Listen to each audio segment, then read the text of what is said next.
All right, and away we go. Welcome, ladies, gentlemen, and genders all across the spectrum. The Ginger King has called the court. It's day two.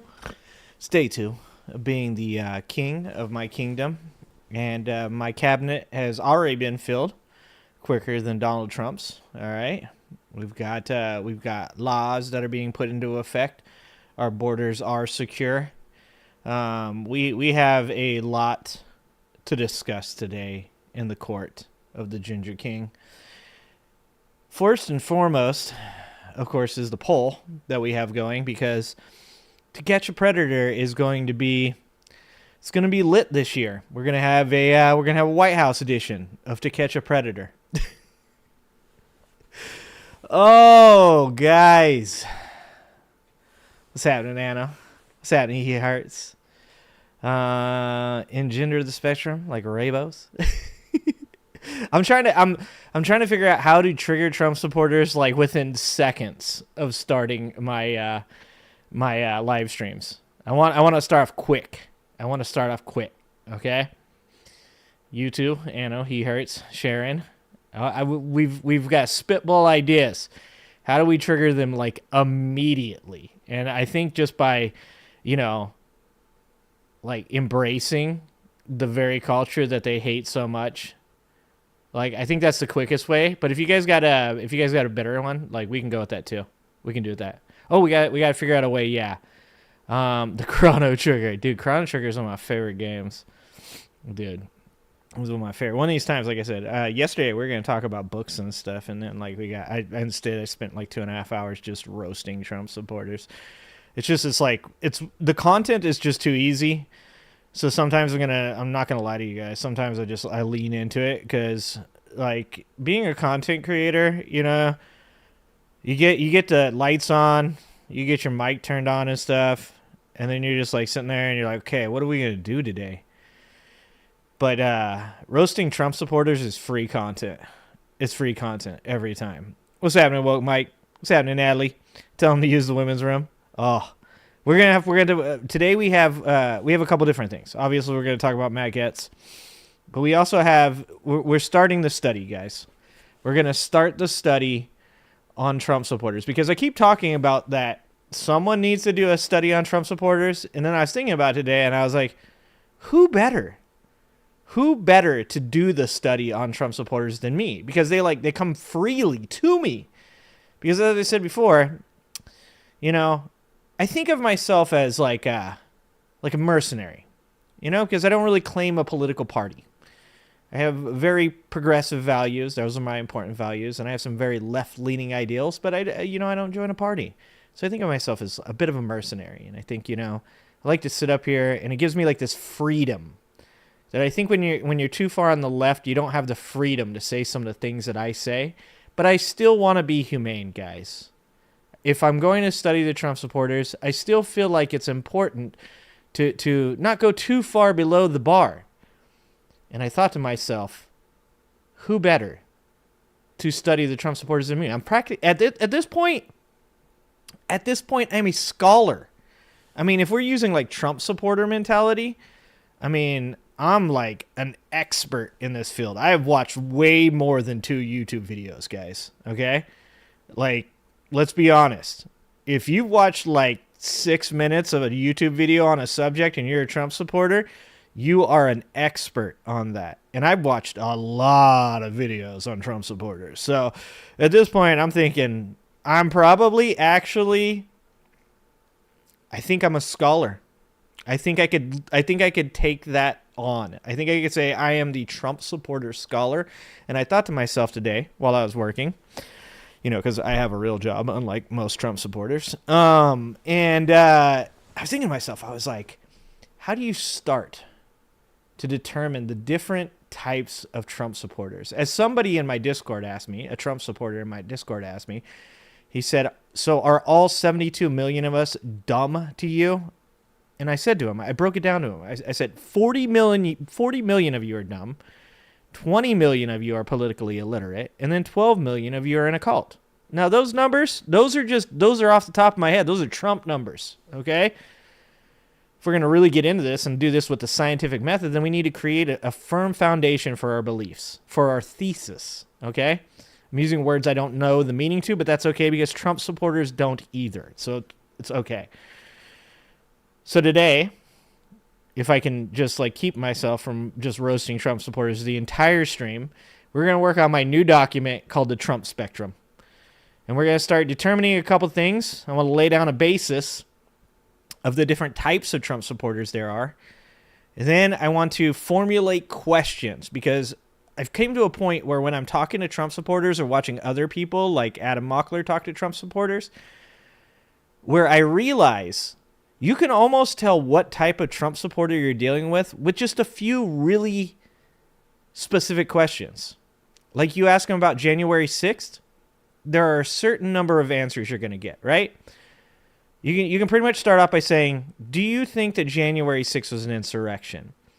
And if you see them waffle for half a second and they're like, yeah, it was pretty bad. I just, I don't know that I was okay with it. You're like, oh, okay. Okay, so this might be a politically illiterate one, okay? And if you get like bro, it was a guided tour. Oh, yeah, all right. Now I know how I'm messing with. So I'm not even fucking kidding, guys. We're doing this for real. At one point, it's also very cold down here. Don't make fun of me, okay? I'm not a ginger king of the north. I'm definitely like a ginger king of like Phoenix or something like that. Like once we get enough money, guys, we're moving the kingdom to somewhere way warmer than where I currently live, okay? That's a given. But we're going to do this. This is not a joke. We are going to start to create the Trump supporter spectrum. And we're going to come up with questions that we're helping the people. We're helping people to learn to live in this new reality. We're going to help people to ask certain questions to determine exactly what type of dipshittery they're about to have to indulge in. So that's going to be part of it. All right, I see some of you showing up, so we're going to say hi. What's happening, Alan? What's happening, Nathan? What's going on, Bucket? What's up, Redonk? What about it was a bunch of R-tards role-playing. That's going to be on there. Okay, don't get ahead of ourselves because that's not this portion of the show. Like I said, as long as we do not get derailed and I don't just make fun of Trump supporters the entire time, this is going to be a little bit later in the show. That is, like I said, we have to keep the stream fresh, okay? We gotta come up with new ideas, fun things to do to distract people from the insanity that is the reality of Donald Trump being our president. And like I said, we're gonna be really forward thinking and attempt to come up with solutions for our people out there that are struggling to help them identify what type of dipshit that they're dealing with at any given time. But that's at a later time. So save. AG will likely get derailed. That is.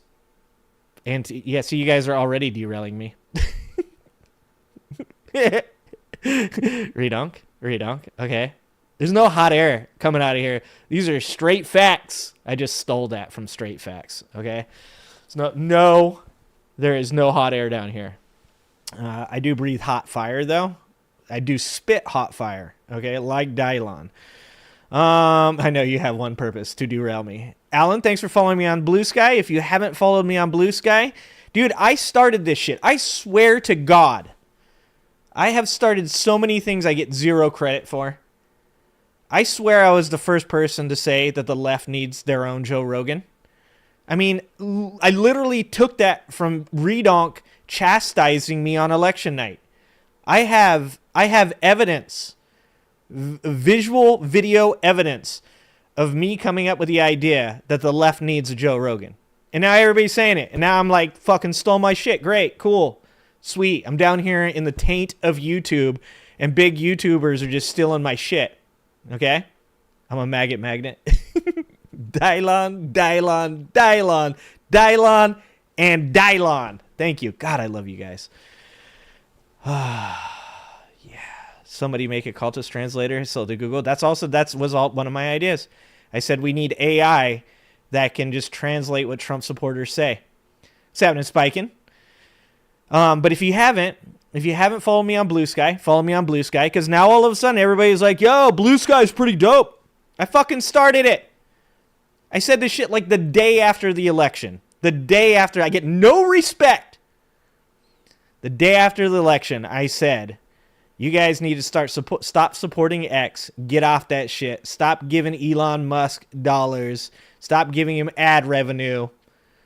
God damn it. No, it probably is. It's probably just like everybody thinks the same thoughts I do, and I think I'm a special little snowflake.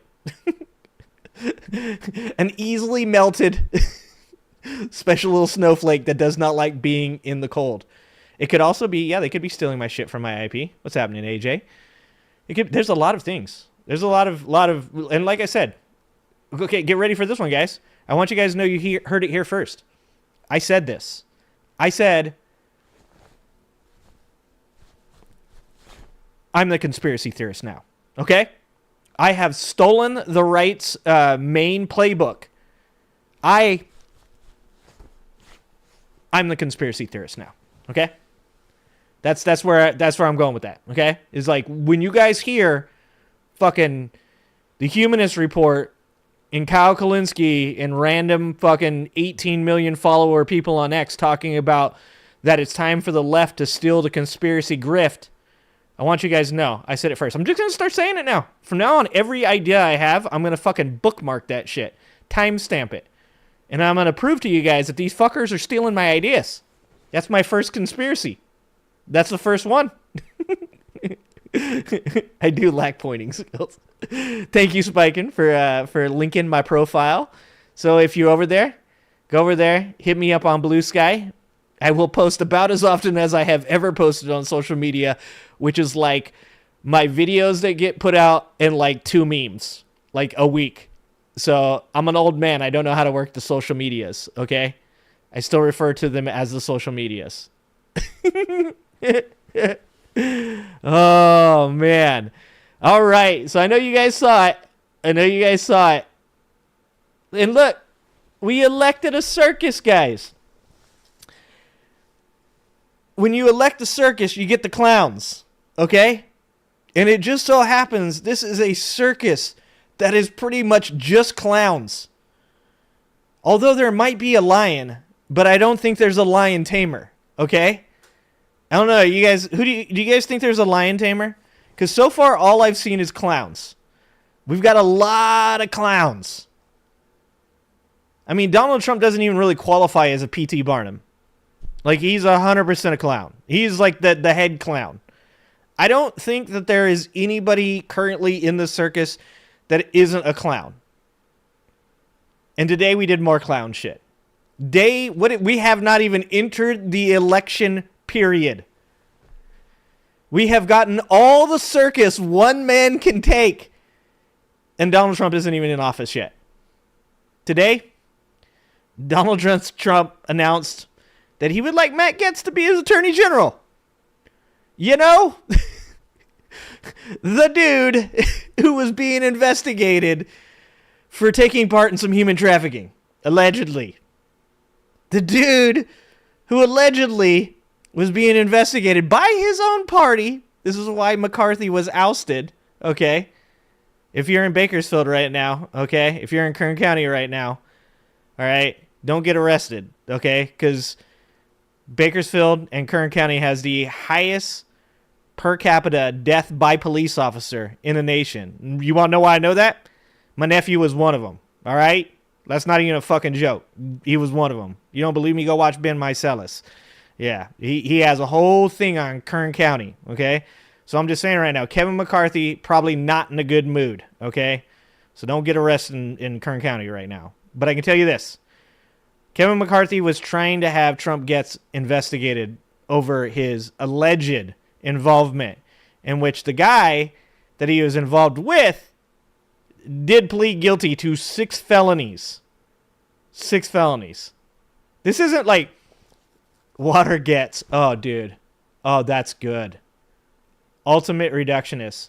Still in that. Okay? Still in that. Water Gaetz. That is good. Man, that's good. Like I said, sometimes you guys are the real reason. Your jokes are better than mine. So Matt Gaetz gets turned into the appointed attorney general. But the best part is that Republicans literally laughed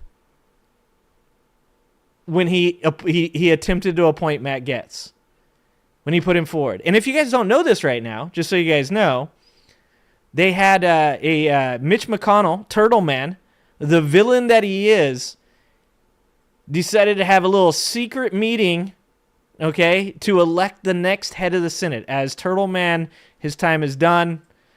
He can't freeze no more. He's frozen too many times.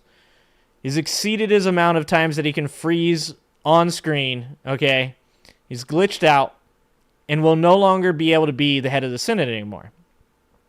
So he, being the villain that the Turtle Man is, you don't call Turtle Man's wife ugly. Look, you can call Ted Cruz's wife ugly, and Ted Cruz just accepts it, because Ted Cruz is kind of a bitch, you know? He just accepts that. Mitch McConnell, Turtle Man ain't no bitch, okay? Turtle Man stood there while Donald Trump called his wife ugly, and he was like, oh, okay. Did you call my... Oh, shit, I'm back. Did you call my wife ugly? You know, you saw his poison sac kind of bulge a little bit when Donald Trump called him ugly, but then you saw that fucking thing suck back up, and you're like, uh-oh. Turtle Man just, he was like, this is a revenge is a dish best served. I'm back. Cold. My Turtle Man impression now involves random fucking freezing. I mean, that's the only way to do a specifically Mitch McConnell impression now. Oh, dude. That's what cocaine in the 70s does to you. It just catches up with you later, right, Redonk? Like 40 years later, 50 years later, you're fucking like, oh, God.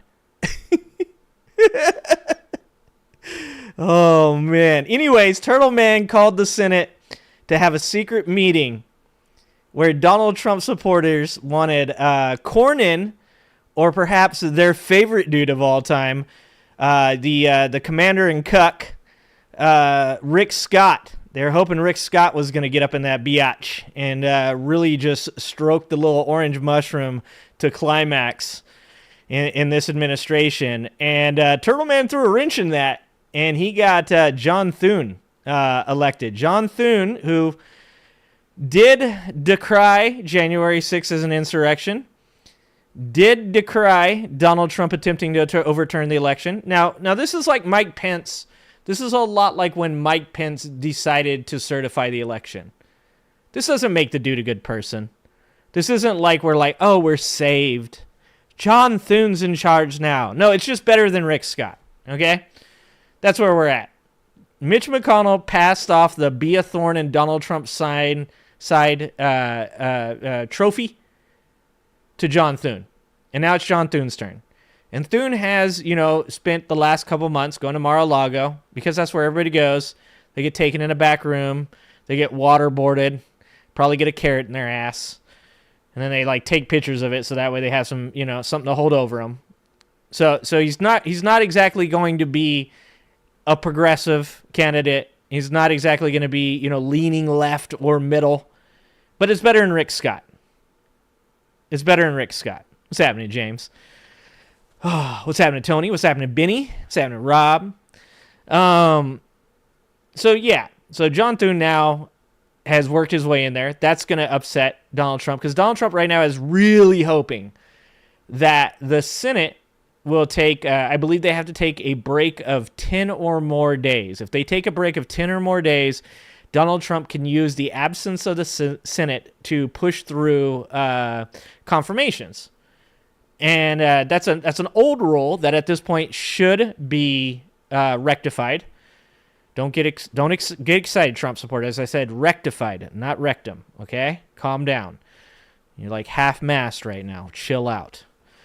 So, with that being said, the hope is that John Thune's not going to allow that. John Thune possibly going to attempt to, role play to LARP as being an actual conservative that does care about the Constitution, the ones that existed 20 years ago.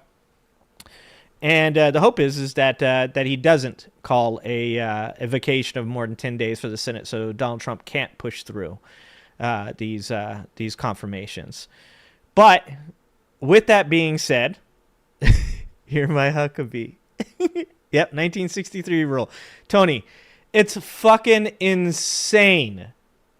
Absolutely insane that we're still working off of these rules. What was the one in Arizona?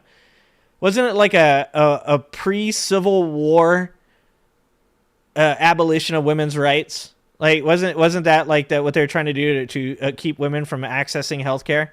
And I'm going to just continue to say it in that manner. They're trying to stop women from accessing healthcare. You people are fucking insane. Insane. Oh, dude. Yeah, everything is just like, I don't understand how we're still working off fucking rules that we created when we literally had like fucking muskets. It's insane. It's insane. Anyways, so certain Republicans were told Matt Gaetz was going to be the new attorney general, which is, those of us that are still logical human beings are like, wait, the dude who is being investigated is going to now do the investigating? That only in a Trump administration. These are the same people that are like Biden crime family. By the way, have you guys heard anything about the Biden crime family? Have you guys heard anything about the Biden crime family in like 2 months? It's weird, isn't it? Isn't it weird that as soon as Joe Biden dropped out, you didn't hear a single word about Biden crime family? Isn't that weird? Strange, isn't it? It's crazy. It's almost like they made that shit up. And a bunch of dumb fucking people were like, fucking goddamn crumbs. They're getting money from China. Jesus Christ. The most aggressively gullible human beings on the face of this earth. And I mean, at the same time, it's not all that surprising. Because like I said, these are people that literally forgot that their own presidential candidate got shot at 4 days later. 4 days later, these people were like, anyways, Mexicans come across the border. They're not even Mexican. Did you know that? Brown people! They're not the sharpest tools in the shed. Anyways, yeah, we don't hear anything about the Biden crime family anymore. So, we've got him now. Apparently, he's going to investigate these things. It's going to be wild if he is confirmed. But here it is, guys. He hasn't been confirmed. Okay, this is something that is literally going to have to be decided by the Senate, which is controlled by the Republicans currently. Every branch of our government is currently controlled by the Handmaid's Tale people or the Idiocracy people. We're just not sure which one we're going to yet. We haven't. This is a choose your own adventure book for those of you that are my age.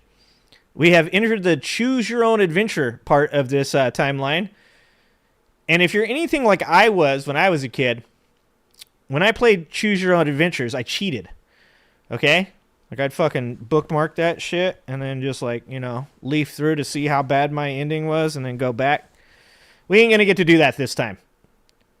We've got Handmaid's Tale down one avenue and we got Idiocracy down the other. Or we've actually got a third channel, which is where Donald Trump just plays golf. That's also a possibility. All possibilities, guys. Yep, there's going to be a lot of drugs in the White House again. Not Goosebumps. Goosebumps weren't Choose Your Own Adventure. Choose Your Own Adventure was Choose Your Own Adventure, okay?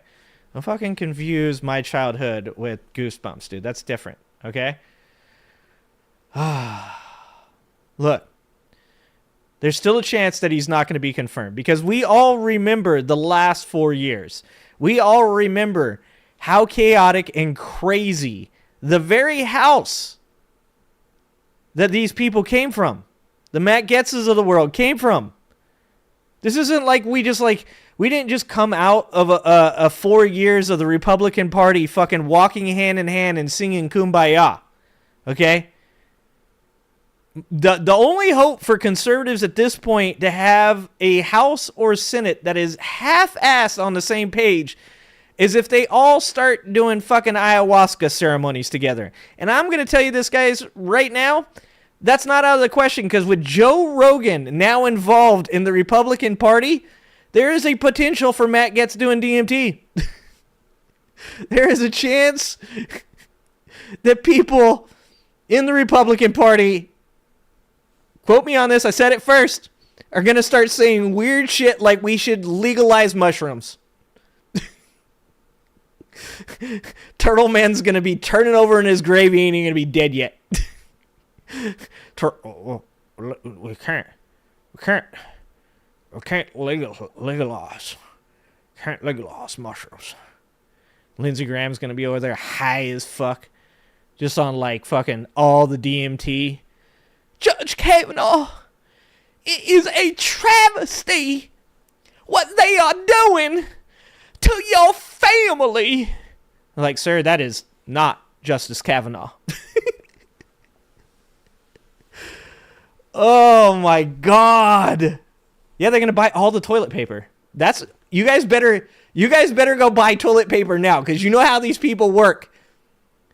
They are going to be buying all the toilet paper.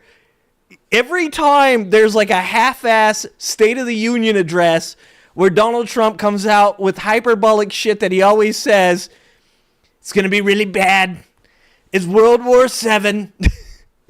Sir, we're still on 3. World War VII, you heard me. People are going to run out and buy toilet paper. If you do not own, this is not financial advice. Disclaimer, this is not financial advice. If you do not own stocks in toilet paper companies, you might want to go down that route. You might want to check it out. Look at some charts. It's probably a good idea. Allegedly. Not not financial advice. I want you guys to remember, okay? All right. So anyways, there's a really good chance still. There's still a chance that Republicans will not confirm Matt Gaetz as Attorney General. As we'll read here. This is Yahoo News, so it's USA Today who constantly posts fucking Republican opinions all the time. So I don't want to hear anything about left-leaning bias, bro. Anything that doesn't agree with Donald Trump, people are like, it's left-leaning bias. So weird as shit anyways. Anyways. This is from USA Today, who constantly posts critical opinions of Joe Biden and his administration. So it says, let's see. This is what Donald Trump wrote. Matt is a deeply gifted and tenacious attorney trained at the William and Mary College of Law. First of all, that doesn't even sound like a real place. Okay? It sounds like a Catholic school. Let's be fucking honest. Did Matt Gaetz go to a Catholic school of law? The William and Mary College of Law. He made that shit up. Donald Trump made that shit up. Who has distinguished himself in Congress through his focus on achieving desperately needed reform at the Department of Justice. I fucking dare you to tell me one thing that Matt Gaetz did that reformed the Department of Justice.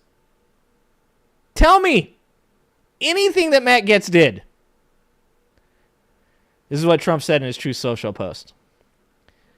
Few issues in America are more important than ending the partisan weaponization of our justice system. Donald Trump said those words. Ending the weaponized partisan weaponization. And first of all, okay, Donald Trump didn't write this. Okay, I'm wrong. Donald Trump didn't write this Truth Social. Where are the random capital letters at? Why does it have good grammar? There's no fucking way Donald Trump wrote this. That weaponization, 100% Donald Trump can't spell weaponization. He said the partisan weaponization. That'd be partisan cafefe. If Donald Trump wrote that shit, okay? Of our justice system. Matt Gaetz accepted, saying it'll be an honor to serve as President Trump's Attorney General with an exclamation mark, because you know he's excited. But this is the best part. Trump's choice surprised some Republican senators. Gaetz would need to win a confirmation vote. Lisa Murkowski from Alaska, one of our only hopes in the Senate to save us from the Handmaid's Tale, potentially send us down the path of Trump just golfing or ouch my balls, okay? Said, I don't think it's a serious nomination for the Attorney General. We need to have a serious Attorney General, and I'm looking forward to the opportunity to consider somebody who is serious. I don't think I've ever heard somebody say, I'm not voting for that alleged pedophile in so many words, okay? I am not voting for the dude who got investigated for paying for a 17-year-old girl to be transported across state lines so that way he could have relations with her, okay? Allegedly. She went on to add, this one was not on my bingo card. You know, when these politicians who have already had 4 years of Donald Trump, when they're surprised by the dumb shit Donald Trump is doing, you know that's like high level clown shoes shit, okay? When a tenured senator who has worked with Donald Trump before was like, I didn't have that one on my bingo card. What do you guys think? What do you guys think? You think Donald Trump just picks this shit from like a fucking one of those lotto machines, like the balls bounce around and it just pops out, and then Matt Gaetz, Attorney General, like the Plinko machines, like the balls just come bouncing down. It's like you have a serious chance that it actually might be somebody that legitimately could be the Attorney General. Fucking bouncing down, and then Matt Gaetz's ball, just his Plinko ball just jumps right past it, lands. Attorney General drops on the other side. Matt Gaetz, Attorney General. Bingo balls. Could be bingo balls.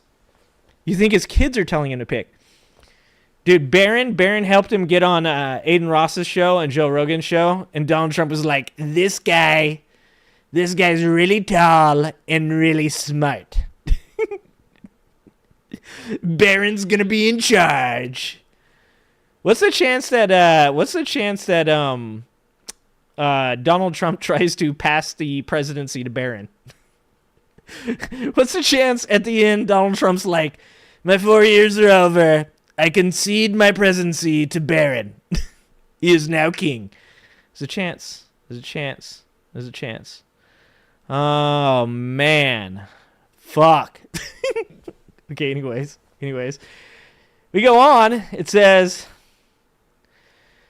this is why the advice and consent process is so important. This is Susan Collin, who was shocked to learn of Trump's choice, said. Another Republican. Thank God that there are still people on the Republican side of the party that are like, bro, stop. Can we not? Look, and she said the one word that triggers the fuck out of Republicans, dude. She said consent. Like, she said consent, and I guarantee you, people were like, what did she say to me? Brenda! Bring me my hearing aid. I think she asked for consent. I don't even know what that means. What is consent? Fuck. Cullen said, I'm sure that there will be a lot of questions raised at his hearing. Obviously, the president has the right to nominate whoever he wishes, but I'm certain there will be a lot of questions. Oh my God. Redonk knows. Yeah, exactly. I don't consent to being searched. Yeah, her name is Ginger Gaetz, Dawkins. God damn it. I can't be the Ginger King and Matt Gaetz's wife is named Ginger. It fucks everything up. These people ruin everything. I think that's my next book. After the conspiracy illness, I think the next book I'm going to write is Trump supporters ruin everything. They do. They truly do. It's kind of sad. Of course, Senator Mark Rubio, who every Trump supporter in our chat is like, he hasn't been verified, dude.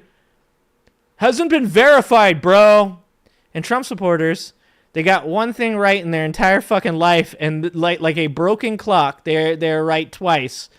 And they're like, dude, we're fucking practically Nostradamus, okay?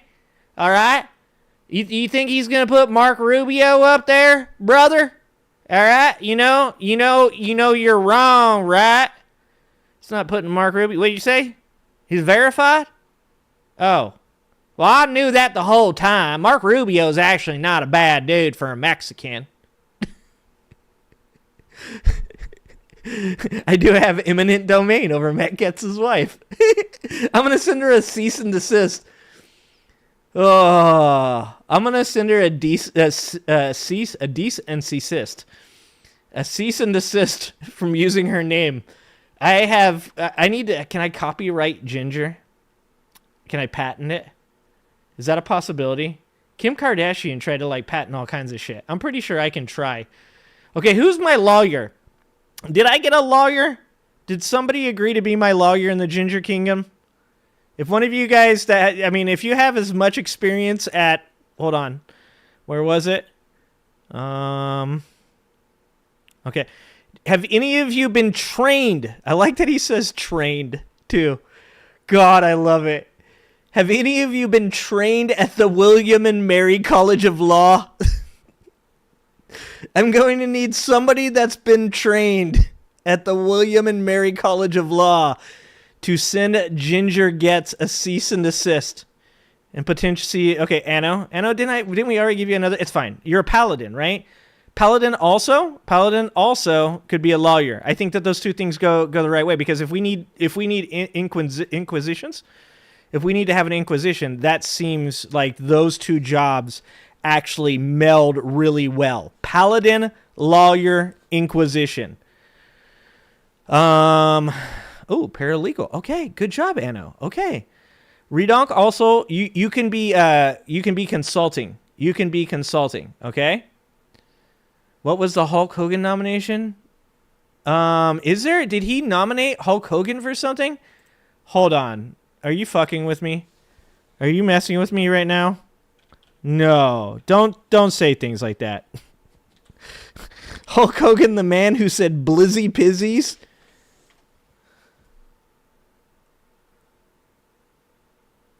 Okay, I don't see anything off the top here. That might be fake news. Might be fake news. Hulk Hogan for Senate in Florida? No, dude! Oh my God! Oh, fuck! Every time I think this is the dumbest reality, there's a potential of it getting dumber. Like I just saw... It's getting warm down here. Hold on. I just saw people saying that Laura Trump should run for Senate in Florida to take Rubio's spot. Like, that's pretty bad. Who do you think would be worse, guys? Who would be worst? Laura Trump or Hulk Hogan as a senator? And look, it's Florida. I mean, they're already eating each other's faces, giving each other leprosy. It's going to be underwater in like 10 years. So it's not like this is going to be a long thing anyways. But I think Hulk Hogan actually might not be as bad as Laura Trump. But I could be convinced differently. You think Trump would be the worst one? Hogan? Have I never been to Florida? Dude, you know I can't go to Florida? Dude, there's way too much sunshine in Florida. It's literally called the Sunshine State. If there was ever a state that said gingers don't come here, it's a state called the Sunshine State, Redonk. Are you trying to kill me? Are you trying to take my kingdom? I will fucking banish you. Okay? I will banish you. First banishing will happen. You'll get deported. I'll deport your ass. Fucking Title 15 or 40. Wait, is it Title 42? If it's Title 42, that's going to make me so mad. It is Title 42, isn't it? Fucker took the greatest number. I'm so mad. What number was Jackie Robinson? 24. Okay, if he would have called it Title 24, that's bomb on site. All right? If he would have called it Title 24, I'm fighting everybody. I'm banish you to Florida. I'm not gonna banish you to the enemy. Okay. I'm gonna banish you to like fucking Alaska. Actually, can I banish people to Russia? I mean, it's my kingdom, right? I can do whatever the fuck I want.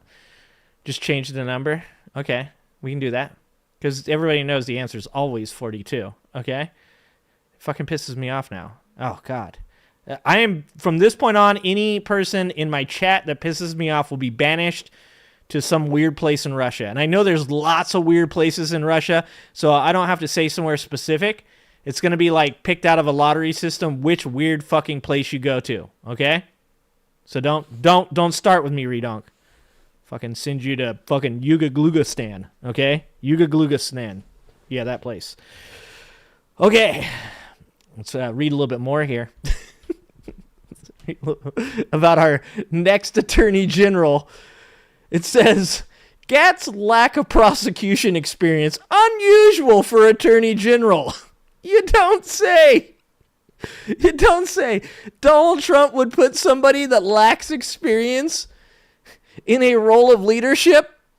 Never happens. That's crazy talk. Attorneys general have traditionally had experience as federal prosecutors, a potential point of contention when the Senate holds its confirmation hearing for Gaetz, who served in private practice before becoming a lawyer. Gaetz earned his bachelor's degree from Florida State University and a law degree from William and Mary Law School in Virginia. He worked in private practice before serving the Florida House of Representatives from 2010 to 16 and winning election to the U.S. House, the same year Trump was first elected. Thus, the grift was too strong. Gaetz was like, I'm about to be under investigations for some improprieties, and Donald Trump is the president of the United States. This is like peanut butter and jelly. Top Justice Department and White House lawyers had threatened to quit over Trump's attempt to name an Assistant Attorney General Jeffrey Clark as acting Attorney General near the end of his first term. Clark had practiced environmental law but had never been a prosecutor. And if you guys don't remember why he was trying to get Jeffrey Clark to become the new Attorney General, it was because William Barr was like, no, I won't overturn the election for you, sir. And he was like, what if we have you step down? It was like Mike Pillow, the Overstock.com guy, a drunk Rudy Giuliani, and Donald Trump sitting there going, look, William Barr, we're going to ask you to leave. We've got Jeffrey Clark. And William Barr, who's not a good human being either, looked over at Jeffrey Clark and went, are you fucking kidding me? The EPA guy? And Donald Trump was like, we found somebody. You said we couldn't find anybody. We did. We went over there. We were like, who wants it? It was between him and a 13-year-old that happened to wander into the White House. I almost picked her. She's very smart. She went to William and Mary Catholic School, too. Anyways, that's why Jeffrey Clark was there. Jeffrey Clark was supposedly going to take on the Attorney General role so that way he could help overturn the election results because Donald Trump is still on trial for the potentially being treasonous ass traitor. All right, so acting Deputy Attorney General at the time, Richard Donahue, told Clark, you're an environmental lawyer. He said, how about you go back to your office and we'll call you when there's an oil spill? You can't make this shit up, dude. Like, all in all,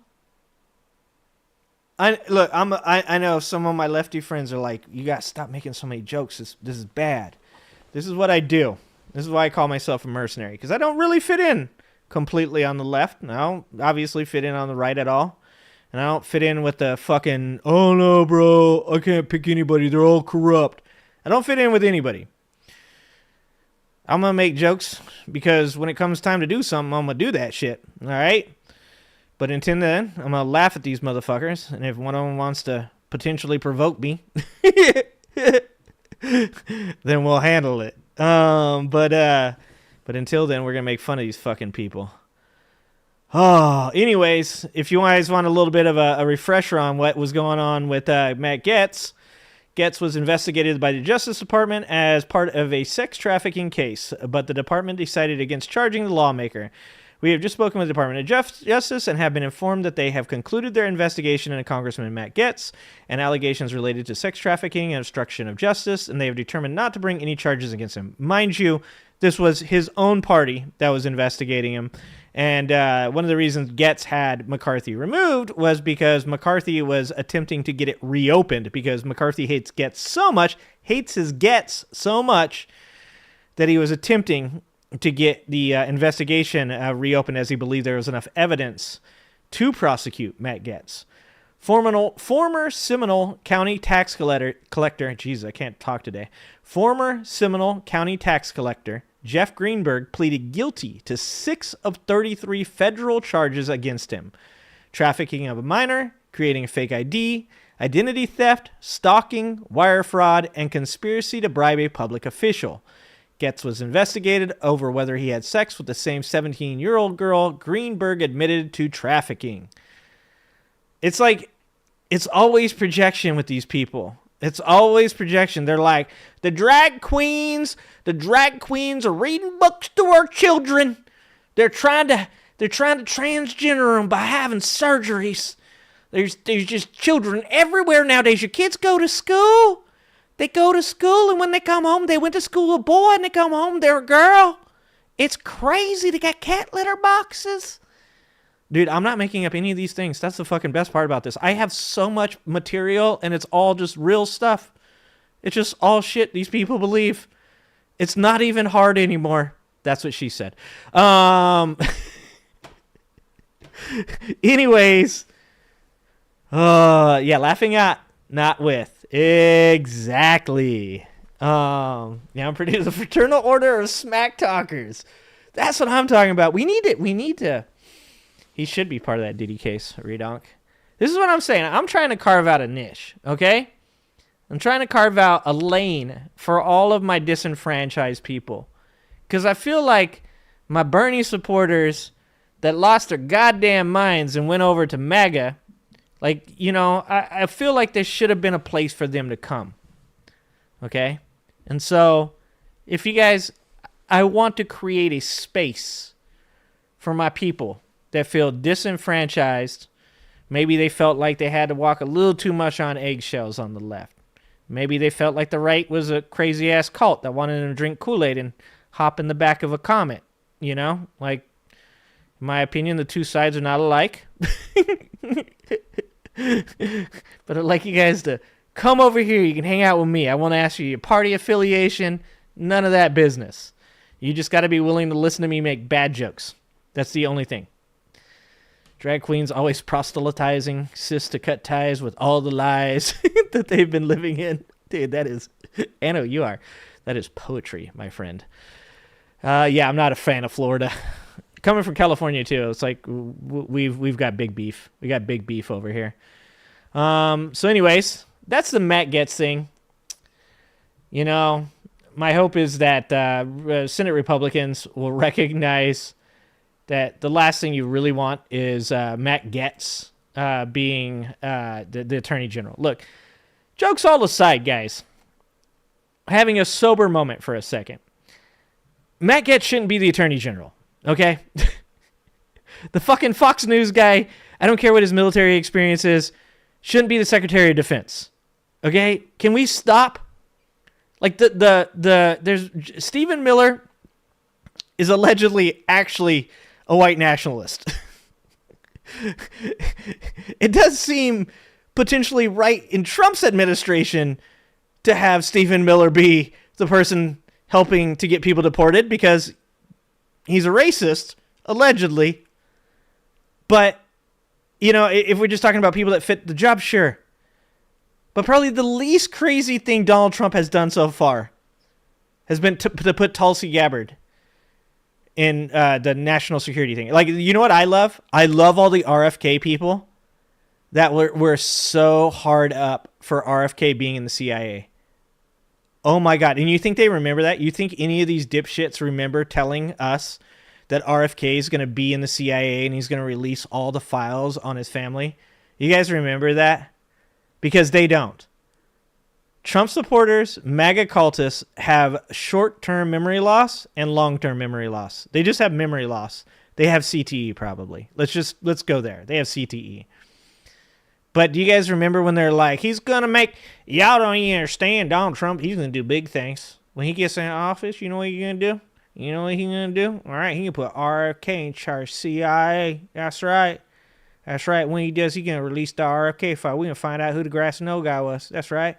That's right. What did he do? He was like, fuck RFK. That's what he said.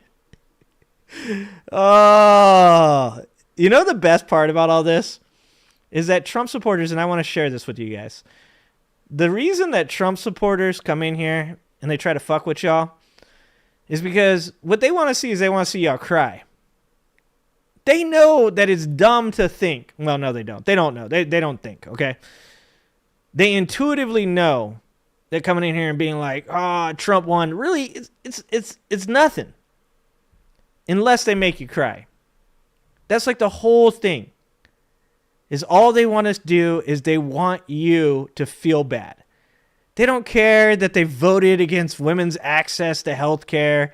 They don't care that they voted against, their own rights, their own social safety nets that have propped them up. They don't care that they don't know what a tariff is. All they cared about was being able to come into my chat, come into Adam Mockler's chat, come into whoever's chat at the end of all of this and go, ha ha, Trump won, and make you cry.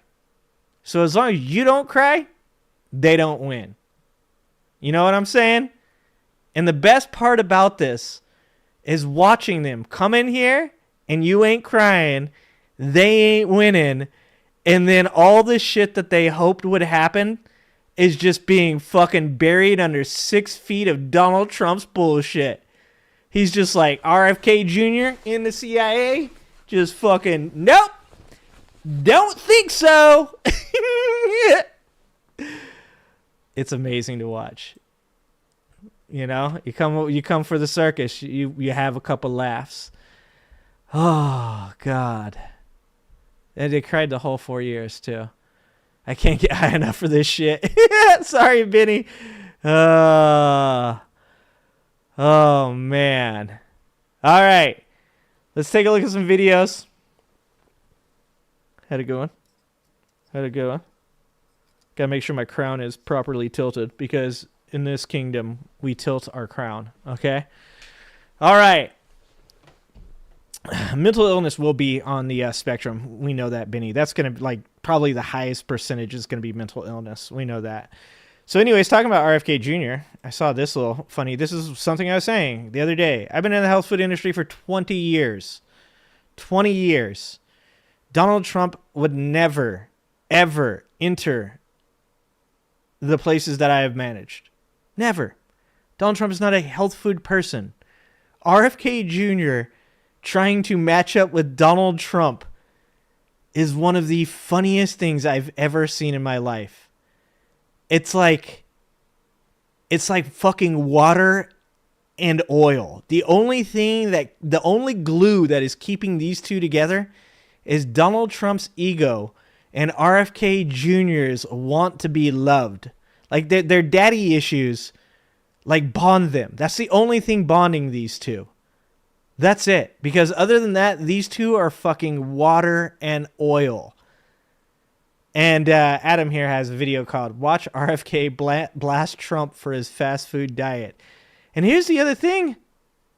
Oh, did you super chat me? Oh, there you go. Sorry, fan. I'm waxing poetically. Thank you, fan, for the $2. Drive-by super chat. Hope no innocent victims. No innocent victims. Unless it's redunk. Please clap. Thank you for the $2, redunk. You're my hero. Billionaire penile envy. Oh, dude. God, we got to write some of this shit down, guys. There's some real bangers, and we're just letting them just fucking float off into the ether.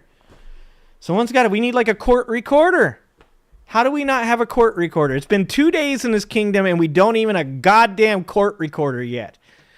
This place is falling apart. It's falling apart. Bob can't count, so just don't take anything that Bob takes seriously. He's like, it was a landslide. He doesn't know what 2 points means. Bob can't count it too. All right, let's listen to this because I pointed out this before. I cannot wait until Trump supporters go to buy food, and they're like, "Wait a minute, why is this cracker so hard?" They're like, "Why do these cookies taste all grainy? What the fuck is gluten free?" God, it's gonna be amazing. Oh, like I've had some Trump supporters come into my store and they're just deer in the headlights, dude. They don't know what the fuck they're supposed to do. There's old hippies walking around everywhere. They're like, what is GF? And why is this like $7? It's normally $2 down at the Safeway. What does free range mean? Oh, it's fucking amazing. Humane? What does humane mean? Oh, God, it's amazing. What's happening, Don Cron? A stenographer. Yes, we need a court stenographer. There we go. 1, 2, potato.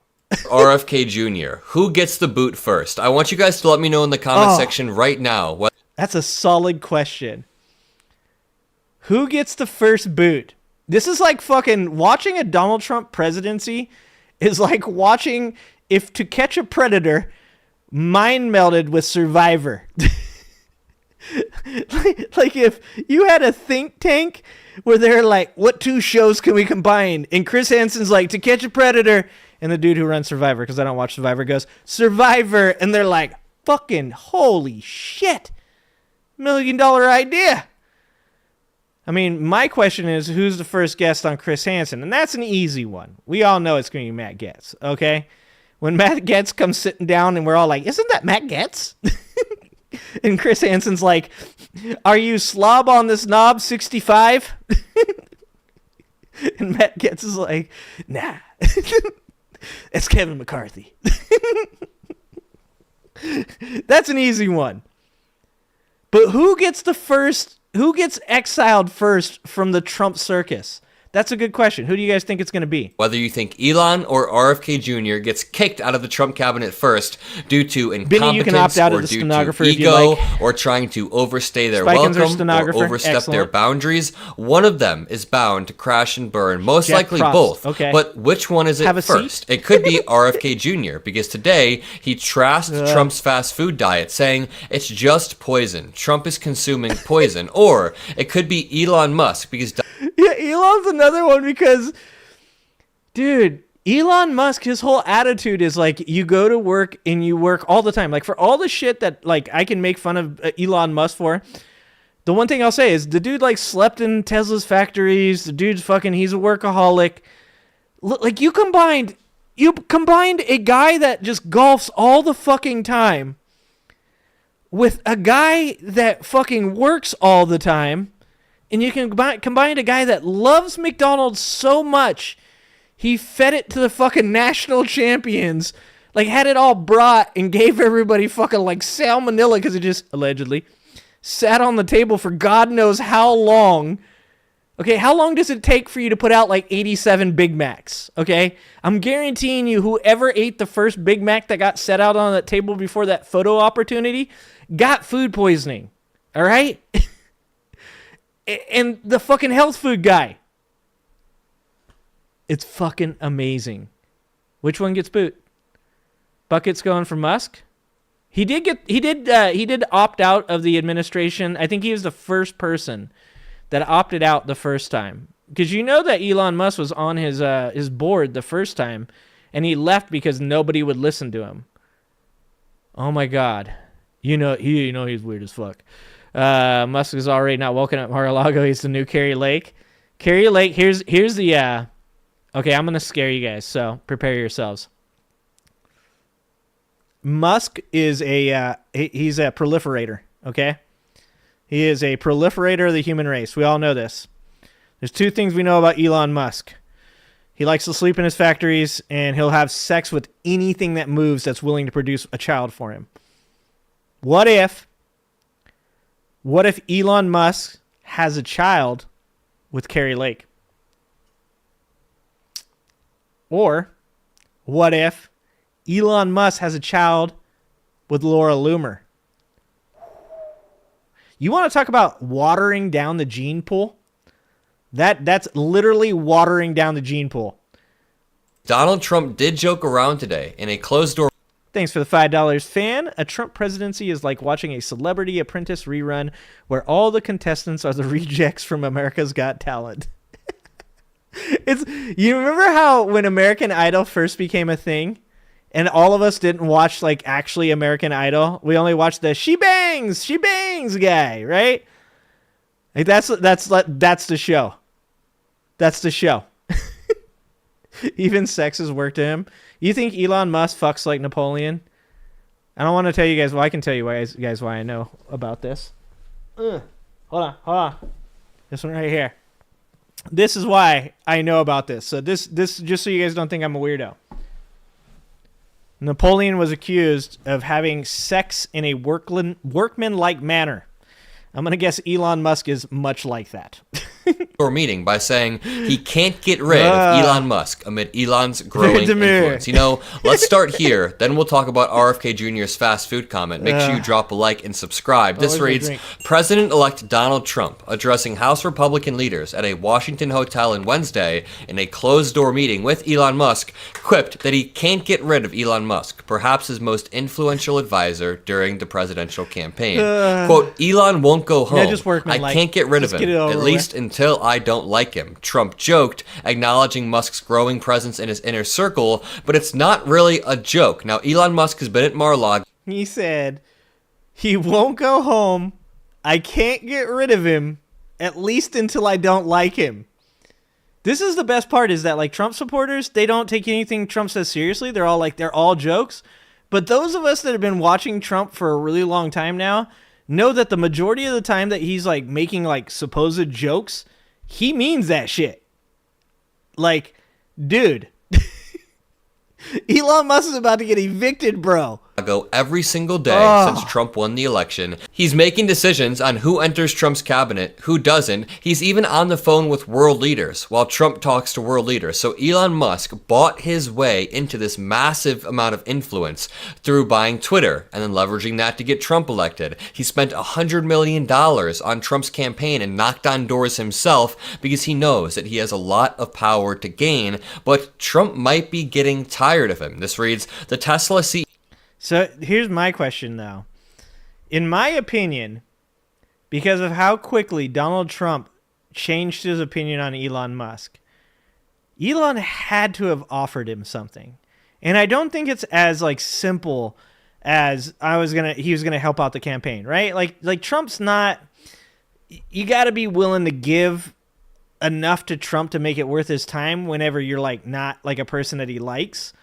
And Trump had to like waffle on his whole stance on EVs to bring Elon into his campaign. So I'm guessing that Elon did something. I mean, Elon alluded to the fact that if Trump didn't win, he'd be going to prison. I'm guessing that Elon has done something for Trump that Trump might not be able to boot Elon out. Like my guess, like I said, I'm the conspiracy theorist now, okay? All right. My guess is that Elon Musk did something for Donald Trump in this election that is going to keep Donald Trump from kicking him out, but Donald Trump can't help himself, and Donald Trump ends up kicking Elon out. Elon ends up trying to expose Donald Trump, not understanding that Donald Trump exposes himself all the time. And does not care. And I meant that just like I said it. Donald Trump has proven over and over again. The dude has literally been held liable for sexual abuse, and people are like, I don't know, probably didn't happen. Donald Trump was convicted on 34 felonies of fucking hiding a story that potentially could have influenced an election, which is against state laws in New York. And a dude that said that he got all of his news from True Social helped find him guilty. And Donald Trump was like, I'm not a felon. And people were like, cool. Yeah, he's probably not. I doubt he did it. Like, I have a feeling Elon's going to get booted. Elon's going to be like, look, I did this shit for Donald Trump to get him elected, and it's against the law. And Donald Trump's going to shrug. He's going to be like, don't care. So sad. Sad Elon. Sleepy Elon. What will Elon's nickname be, guys? CEO, a frequent face alongside Trump in recent weeks, arrived at the GOP conference in Washington just as Trump was entering to address the leaders. According to the AP, Musk received 3 standing ovations and was warmly approached by numerous lawmakers, but Donald Trump said, Elon just won't go home. I can't get rid of him. At the same time, Elon Musk, along with Vivek Ramaswamy, got a position in this Department of Government Efficiency. And I'll talk about RFK Jr.'s fast food job in one second, but I do want to break down how much of a joke this I think Denny wins, because that's just basic enough. Both of those are just basic enough, Denny, for Trump. It has to be really, really basic. Because he doesn't, like, none of his shit's, like, actually good. Muskrat. Elon Muskrat. It doesn't really, like, flow very well, but it's pretty good. You know, you can always tell when Donald Trump's, like, trying out the nickname, too. Elon Muskrat. You can see him, like, doing the, like, did that go good? Did I like that? I like when he spells it, too. M-U-S-K-R-A-T-T-E.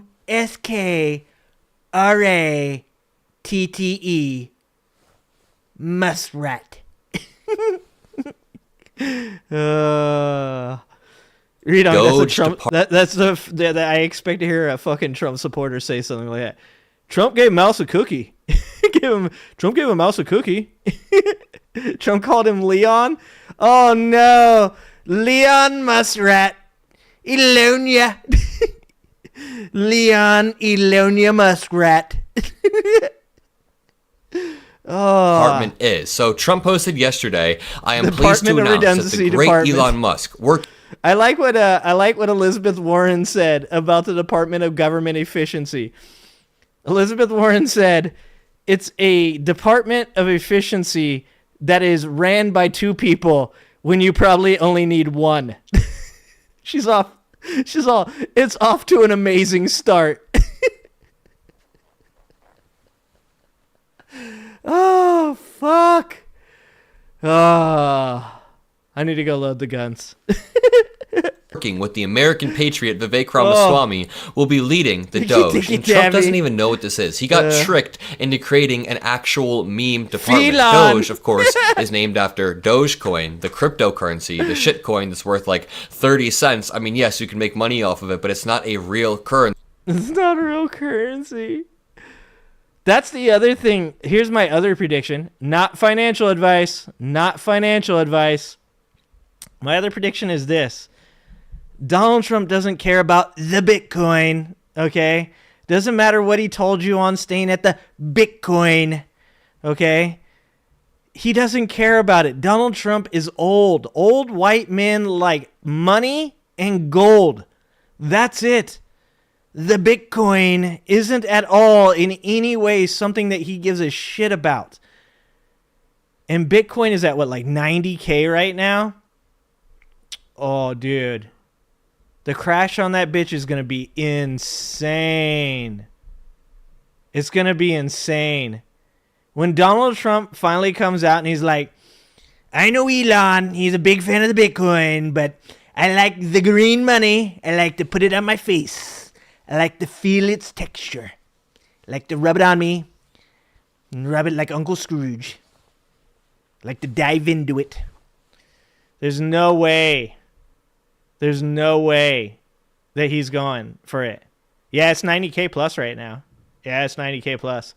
Not financial advice, but I'm telling you this right now.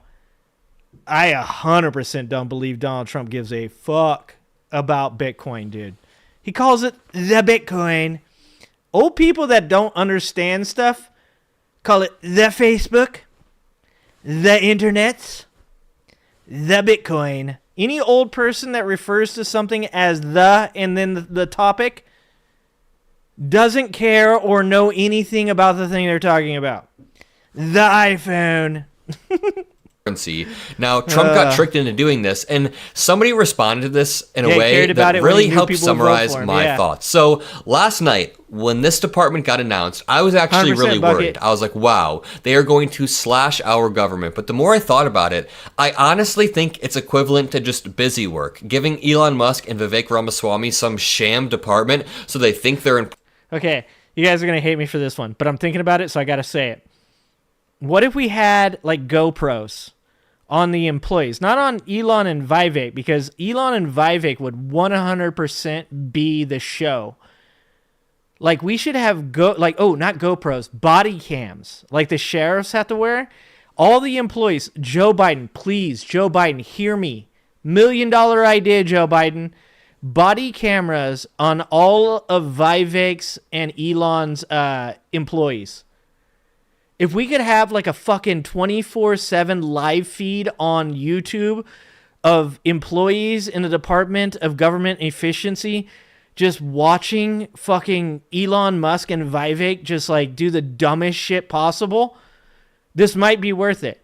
Ladies, I know you hate me for that one. It's never worth it, okay? It's all jokes. Don't hate me. I'm just saying, though, if we're going to be here and we're going to deal with this shit, can we at least make some of it fun? All right? I think it'd be amazing. Tell me if I'm wrong. Golden toilets. Important. They think they're doing work, but it's literally just busy work. For example, someone made this joke. They said, my two most annoying and off-putting followers, I'll be putting them to good use at an exciting and important new agency, the Department of Sitting at the Kids Table, where they'll be hard at work on all kinds of activities and puzzles. And that is really, it's a joke. And you know Donald Trump has not parented a day in his life. This is like 100% Donald Trump time. He's like, what do I do with the children? Who can I pay? Who wants to watch them? But that is really the vibe I got from this. They get the Department of Government Efficiency. It's just like the Manhattan Project. It's going to be a secret. Well, they'll be doing great work. Some lines no, it's just a joke. They'll be doing nothing of actual importance. In the same way that I'm crossing my fingers that RFK Jr. doesn't actually gut all these positions, because here's a little bit of hopium for you guys. If you want a little bit of hope, we know that Wait.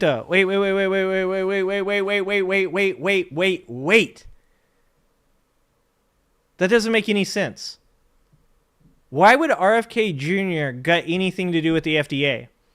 See, this is why people like that don't know anything about health food shouldn't talk about health food. And I'm not talking about Adam. I'm talking about Trump supporters. Do Trump supporters recognize that the reason that organic foods are the way they are is because of regulations? Like there is an immense amount of regulations surrounding organic foods for a very important reason. And that is because big brands getting involved in organic foods isn't necessarily a bad idea, because if your in-game goal is to make sure that like the food that we're eating that are on our table is healthy for us and doesn't involve all these chemicals and stuff like that, big brands getting involved in it isn't bad, because that means that they're starting to recognize that their consumer base wants to buy this instead of that, and if that's what makes them money, then they'll get involved in it and they'll follow along.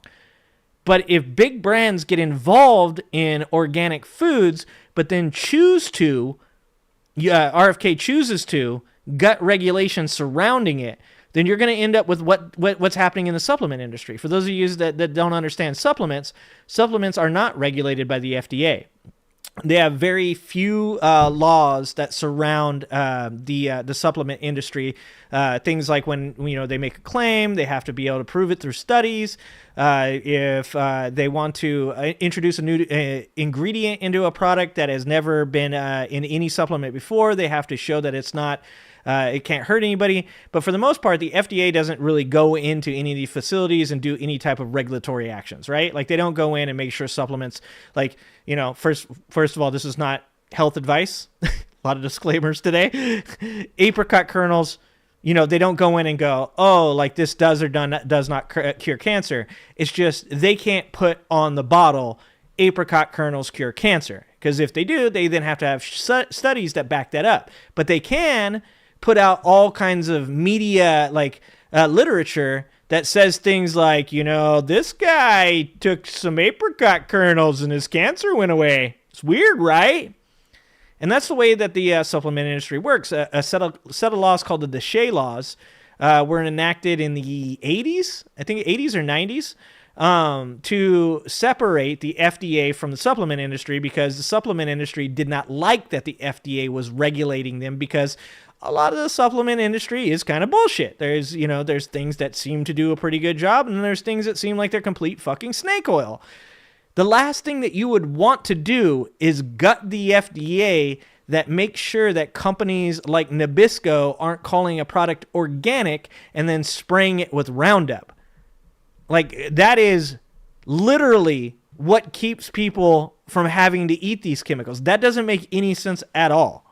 RFK Jr. wants to remove fluoride from the water stream, which would not be good for a number of reasons I can dive into in another video. But when I listened to RFK Jr. talk about this, he actually said he doesn't want to force any states to do this. He's only going to make the recommendation. So if RFK Jr. actually gets this position of power, it seems as if he's only going to be making these recommendations regarding fluoride. He's not going to be forcing it out of the water stream. Now, I don't know if that makes you feel better. Yeah, and once again, even with that, yeah, I don't want to talk about certain conspiracy theories on here because YouTube gets upset. But you can't... I think that Trump supporters have this idea in their head that the way that the government works, that it's that whoever gets in charge of the government gets to, just go in and slash whatever regulation they want. There's no hoops that they have to jump through or whatever. And I understand that Trump is trying to limit that by destroying what he calls the deep state, which is really just the administrative wing of our government. Anytime when people are referring to that, that's literally what they're talking about. They're talking about the administrative wing. I know that he wants to slash that, but even with doing that, there's still a lot to do with our Constitution and stuff like that keeps them from being able to just walk in and just, destroy any and every department of the government. That's not how it works. But I think that Trump supporters are so basic, so lowbrow, that they think that these guys can just go into office and just start slashing. And people are like, well, looks like that just doesn't exist anymore. I mean, that's why conservatives for all time now have, instead of slashing things, instead of getting rid of things, they just put people in charge of things that aren't good at doing it. So that way they don't do a good job. Therefore, whatever department that they don't like doesn't actually have any effect while they're in office. It's the same reason that Betsy DeVos was put in charge of the Department of Education. Just like when Trump talks, Trump says ultimately he would like to get rid of the Department of Education. But if you listen to Donald Trump, he says, ultimately, I would like to get rid of. He knows that he can't just go in there and just get rid of it. He knows that it has to go through certain hoops for it to happen. That's why I know that, there's some really potentially bad things that are going to happen during this administration, specifically when it comes to women's rights. And I take all of those things seriously. But I also have a lot of faith in our government and the way that it's set up, because I believe that our government was set up in a way to keep tyrants from being able to do these things. Now, I've been wrong before. I'm never going to sit up here and, as that commenter said in my video, I'm not up here to gaslight you guys. I tell you guys what I honestly think, and there could be, some holes in my education as to whether or not I understand correctly myself what I'm talking about in this area. But that's, as I understand it, that's the way things set up. Or worse, but in my opinion, when I heard RFK Jr. say he was merely making recommendations, it seemed like RFK Jr. doesn't have that same fascist impulse that Trump has. Trump absolutely is instinctually anti-democratic, whether he's talking about the media or elections. Nice. And people might get mad, but I don't think RFK Jr. has that same instinctual impulse to tear down our institutions, even if RFK Jr. is an absolute dumbass. I'm sorry, but he's a dumbass. But this brings us on to RFK Jr.'s story today. And somebody... Like I said last night, one of the best things about all this is watching people like Kyle Kalinske and Adam Mockler and Mike Figueredo just start getting so mad that they're just you know what? These people are dumbasses, and I'm not gonna stop saying they're dumbasses. They are dumbasses. But he tweeted this: has RFK Jr. himself ever experienced any health problems? Well, other than the worm in his damn brain, the Times reported that around the time that Kennedy learned about the worm, he was also diagnosed with mercury poisoning, most likely from ingesting too much fish containing the dangerous heavy metal, which can cause serious neurological issues. And according to Kennedy, they're like, these people are geniuses.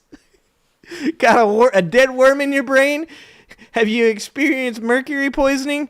Do you potentially have CTE? You too can run our government. Blood work revealed his mercury levels were 10 times the levels deemed safe by the EPA. But I mean, who's the EPA, right? I mean, Kennedy's just going to destroy the EPA anyways. Oh, we are so cooked if that ends up happening. But today, we get this article. RFK Jr. trashes Trump's fast food diet as just poison. RFK Jr., the anti-vaxxer conspiracy theorist advising President-elect Donald Trump on health policy, I don't know how this happened, said the food that America's next leader eats is so unhealthy it's practically, quote, poison. Man. Trump is notorious for his love of fast food. Honestly, that's the only relatable thing about him. I do like my fast food. I like Chipotle. I like stuff like that for sure, especially when I'm working long days during the election season. I can definitely justify going out and grabbing fast food. Even pretending to work at McDonald's, Trump did during the election season. Look at this dude. Look at this guy. Just absolute bozo. But it worked. It worked. It did work. It did work. Oh, Bill Burr talking about him. He's like, did you see him? Did you see him at the fry station? He was like so happy. He was like, this guy's going to get an extra fry. He's like so happy. This guy's going to get an extra fry. Like he knew. He knew the look on that guy's face when he's going to look down there. There's an extra fry in my bag. So fucking happy. Simple man. Kennedy confirmed that Trump's love of the Golden Arches is no act, adding that it's arguably detrimental to his health. Again, quote, allegedly. The stuff that he eats is really, like, bad, he told marketing industry podcaster Joe Polish at his live recording of the Joe Polish Studio, published Wednesday. Campaign food is always bad, but the food that goes on the airplane is just like poison. I mean, we have seen numerous examples of this. Donald Trump eating... He's like a fucking child. Oh, this is why Trump supporters relate to him. They're like, he's a toddler, just like we are. His IQ is on the same levels as ours. He's just like us. Oh my God, can you imagine being RFK Jr.? You get on the plane, you're like, could I get some water? And they're like, we have bottled water. And he's like, oh no, I don't do plastic, the BPAs. The BPAs cause cancer. And they're like, the fuck you want? We've got bottled water. And he's like, do you have it in a glass bottle? And they're, no, dog. It's water. Here's the water. Has this been in the sun at all? Was it in the sun? Like, how long has this been stored on this airplane? He gets on, he gets his fucking bottle of water. He's so sad already. He's like walking around the plane. And then fucking sits down. The lady comes by and she's like, okay, so do you want like a Big Mac or would you like a leg and thigh combo from KFC? And he's like, oh, do you have any free range beef? Organic grass fed if I could? And she's like, sir, are you fucking with me? Or do you think they just like look at him? He's like, I would like a free range burger, organic grass fed, on a gluten-free bun. I prefer potato starch, please. I would like organic green leaf lettuce, an heirloom tomato, and go ahead and let's get some avocado mayonnaise on that, okay, please. And she just looks at him, and she just comes back with a fucking Big Mac in a container and just slams that shit down on his fucking thing. She's like, "There's your burger."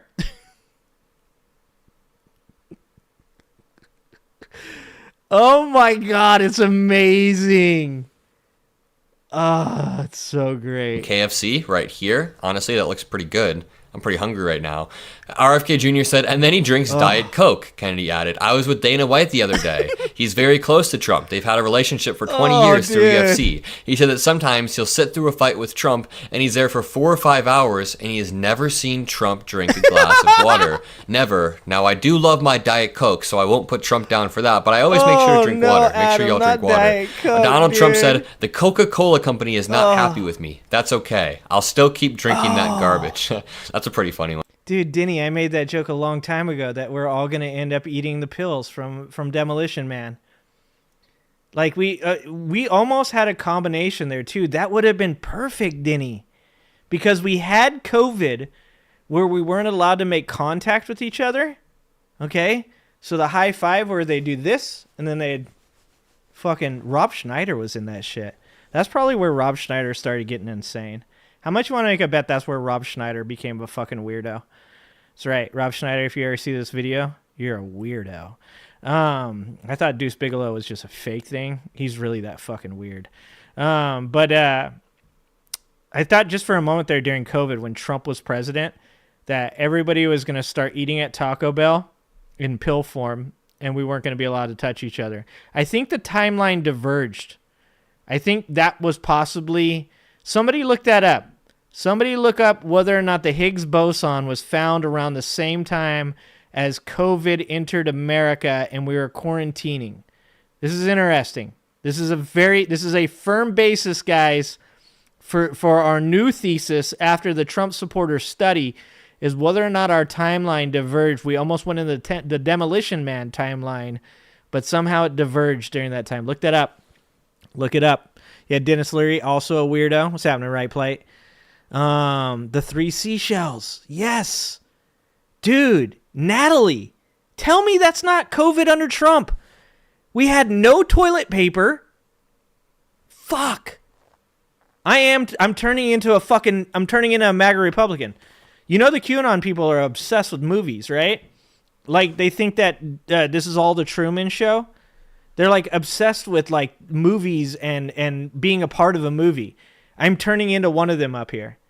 Because the seashells, the 3 seashells, was like they didn't have no toilet paper. They couldn't touch anybody. They had no toilet paper. And fast food was a gourmet delicacy. We were probably like this close to being in Demolition Man. All we needed was Sylvester Stallone to come back from the future. If that would have happened, I think that... Wait, did he come back from the future in that one? Or was he cryogenically frozen? Am I getting Judge Dredd mixed up with Demolition Man?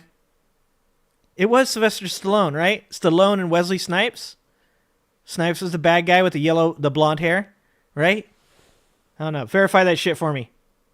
Where's my court a YouTube video posted by Trump's granddaughter, Kai, contains footage of Trump at Mar-a-Lago watching the election returns. And hold on. That's not what the seashells were for? Was that for sex? Were the seashells for sex? They did have great car safety features. You are correct. It was a cryo prison. Okay. Higgs boson was July 4th, 2012. Oh, that fucks that one. 2012 was supposed to be the end of reality, though. If you guys remember right, that was 2012 was going to be, that was the ending of time. So we might be able to create a different conspiracy theory based off the fact that the Higgs boson was also found during... Wait, hold on. Okay, somebody needs to Google verify this. We have a conflict. We have a conflict. The court has a conflict. The court has a conflict. I must pass judgment. Someone figure it out. Were the seashells for wiping your ass or having sex, or was it for both? Which one? Call upon the jester. No, the seashells were the toilet paper replacement because he swore several times to get fines and use the fines fine. Oh, okay. Read on. They're saying you're wrong. I need evidence. Somebody get me evidence. I would even take a short clip of Demolition Man. If somebody can find the shell. Oh, the headsets were for sex. If anybody can find me a very short clip that won't get me copyrighted, The VR helmets. Yeah, I think they got you on this one, Redonk. I think you might be wrong, bro. I'm going to need verification. The king cannot decide. I judged that it was for the toilet. Seashells were for the toilet. See, he has a glass of Coke while an aide delivers takeout food. This just reaffirms what RFK Jr. is saying. But the crazy thing is that if RFK Jr. actually does do what he's Dude, if I became president, can you imagine what they'd say about me? Like, they'd just be like, all he eats is Mexican food. They'd probably deport me. In Donald Trump's administration, I eat so much Mexican food that I might get deported. When somebody shows up at my house and they're like, no, we smell 20, your neighbor called ICE on you because they smell Mexican food 24/7. And I'm like, yeah, fucking, it's meat, it's cheese, it's beans in a tortilla. Okay? In different forms. Crunchy tortilla, soft tortilla, meat, cheese, beans, sometimes a little lettuce and tomato, okay? Sauces. You don't go wrong with Mexican food. Like, it's literally recombinable. Like, Mexican food is like literally you have a burrito, okay?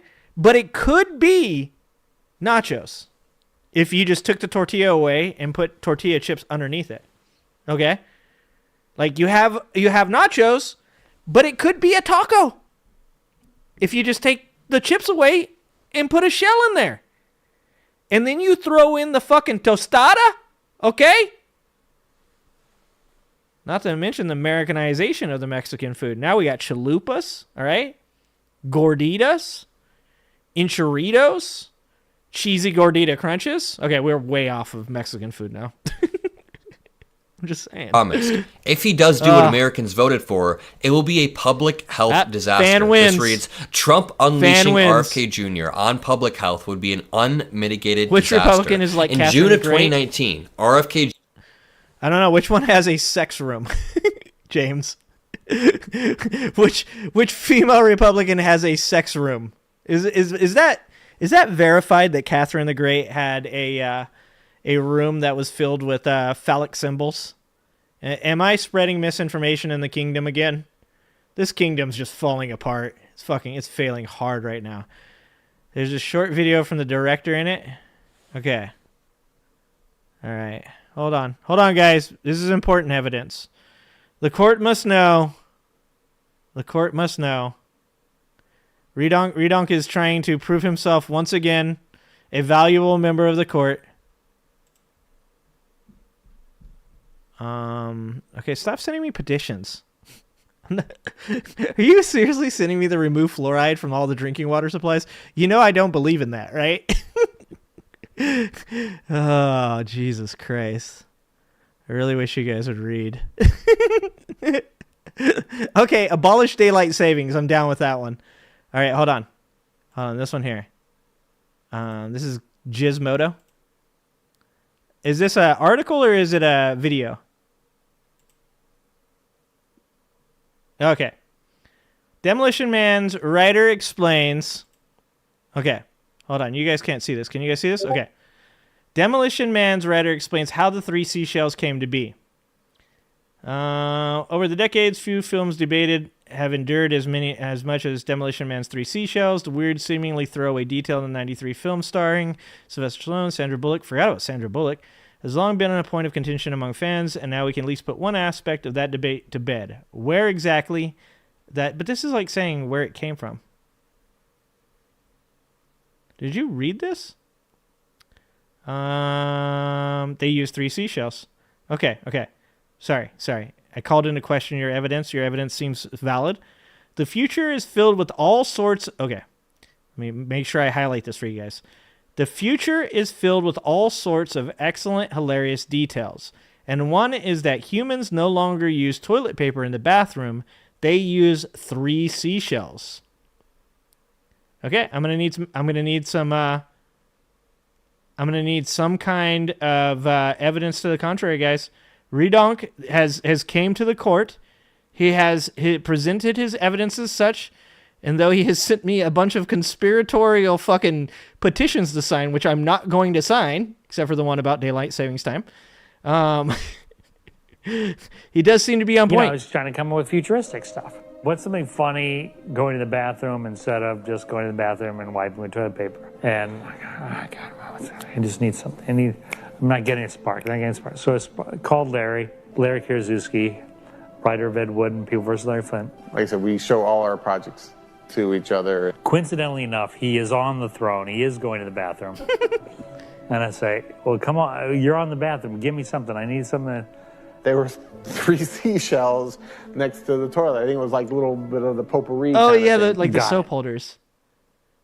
I don't know. It seems pretty convincing, guys. It seems as though he may have given us enough evidence.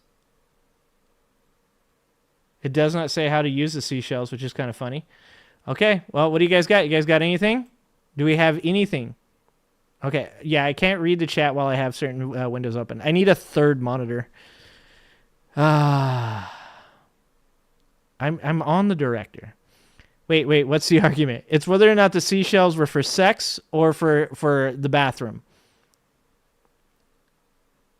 They were for wiping. That's weird. 3 for 3 different people. Oh my God. Shell 1 wipes, Shell 2 sterilizes, and Shell 3 dries. Oh my God. That is so gross. Oh, dude, this is amazing. Oh my God. First of all, TSG, don't you ever talk about Mexican food like that ever again. Look, if you guys try to create a society where you get rid of my fucking tortilla chips, my taco shells, and my tortillas because you call them pre-digested poison, that will be the day that there will be no more jokes. Okay? The day you guys try to remove the contraptions that I use to transport my Mexican food into my gullet is the day that I will rise up in response. Okay? Don't you dare. Don't you dare try to take away my Mexican food. Tortillas are very important in my life. What is this one? This is Kyle Kalinske. Let's watch Kyle Kalinske. I think he's talking about... Oh, no, that's just talking more about Elon. Let's watch the Marjorie Taylor Greene one. Because this is interesting. Why is Marjorie Taylor... Watch Marjorie Greene lose her shit on camera at worst time. So this is another interesting one, guys. Yeah, the car safety features in Demolition Man were pretty... Well, let's see. Okay, I'm going to try and just pull out the video. Let's see if I can play really short clips.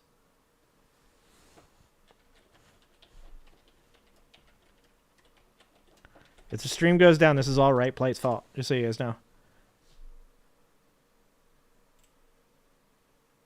In today's working world, complexity is everywhere.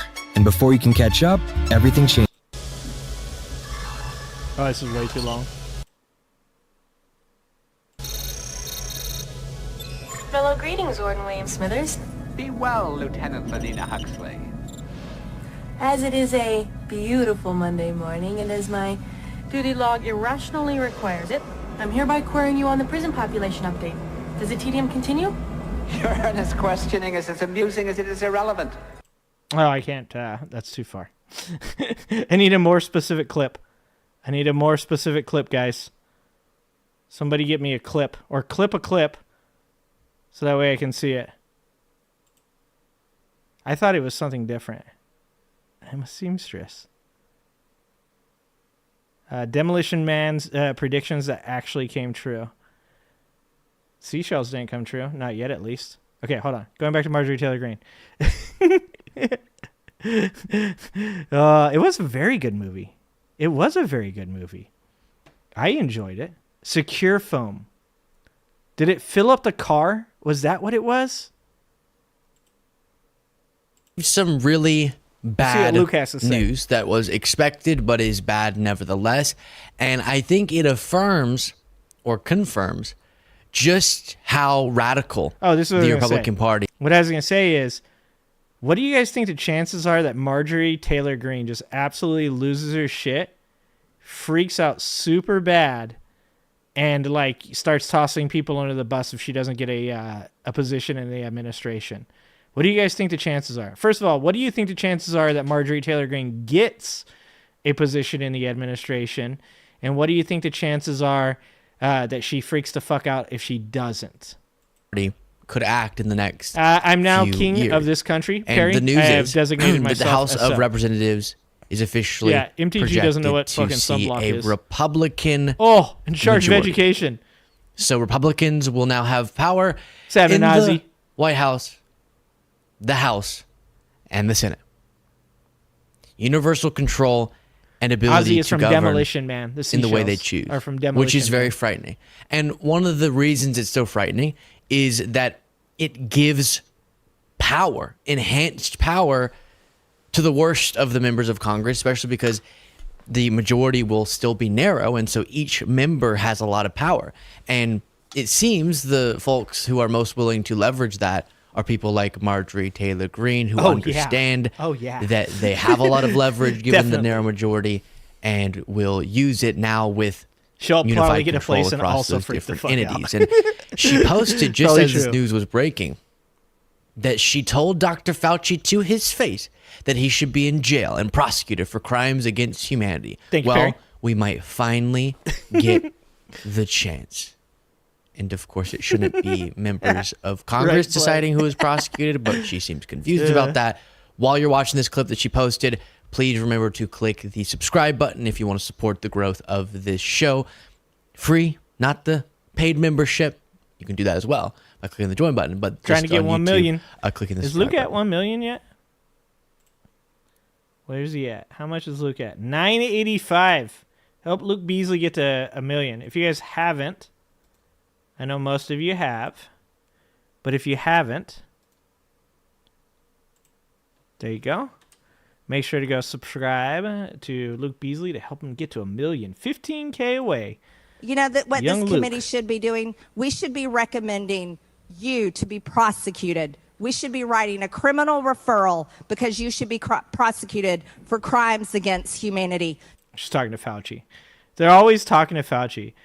People are so fucking weird with the Anthony Fauci thing, dude. Like, you had no idea who this dude was until COVID. And then you're like, he's Satan! It's fucking mind-numbing. Oh my god. I know more about virology than a man that's been doing it for 40 years. How do I know it? I read a book. You Which is a lie. belong in prison, Dr. Fauci. Mr. Chairman, I have... So this was from a hearing that we covered months ago, and she posted that clip in response Pizza to Hut Elon and the Musk, International who is Pizza. also being given a lot of power within Trump's administration, saying, my pronouns are still prosecute/Fauci. Oh my god. You get it? Oh my god. And so she's very proud of that moment. But I do want to get to an interview from today she did with Alex Jones in just a second here. But first, the best part, too, is that they're going to sit there and they're going to be like, that's right. We're going to finally do it. We're going to prosecute Fauci. And then the little issue of not having any evidence against him is going to come up. And all the MAGA supporters are going to lose their shit over the next 4 years. Because they're not going to prosecute Fauci. Because there is no evidence that Fauci did anything nefarious. If anything, you could say that Fauci might have done a bad job. But the like this whole idea of these weird conspiracy theories about inventing AIDS and like attempting to take out poor people and like all the weird shit that goes with it. You're going to be, if you're a MAGA cult member right now, saying to yourself, we're finally going to get him, boys. Fauci's going down. The best you're going to get is live theater. You're going to get MTG yelling at Fauci that he should be prosecuted when they have all the ability to do so, but none of the evidence. because it doesn't exist. And it's going to be just another occasion where MAGA Republicans make excuses for the people that they follow. He's deep state, so he's able to like cover up a bunch of stuff. It's not their fault. Marjorie Taylor Greene's trying to get him, but she can't because he's too shady. He's too slimy. He's got too many friends in the deep state. Oh, Jesus Christ, it's going to be amazing. A minute and a half, still too long. I can do like 20 seconds. That's the most I can do with these. Because anything more than that, YouTube picks it up, sees it, and will knock the stream down. I can do about 20 seconds. I mean, I can watch it off stream. That'd be riveting stream time. Troy Nehls, a Republican congressman, just gave the game away after the House GOP meeting with Donald Trump that took place today. And he said this. There's no question he's the leader of our party. So now he's got a mission statement. His mission. There's a lot of high blood pressure. Is it the cameras? No, because look, that lady's face is just pretty white there.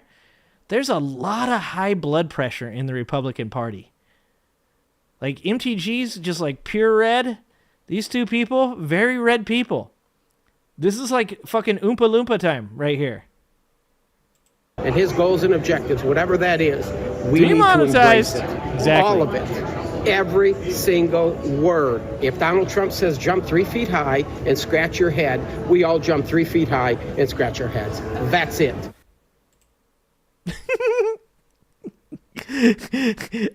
I'm with Luke on this one. That is the grossest thing I've ever heard. Like, it's America, dog. We don't...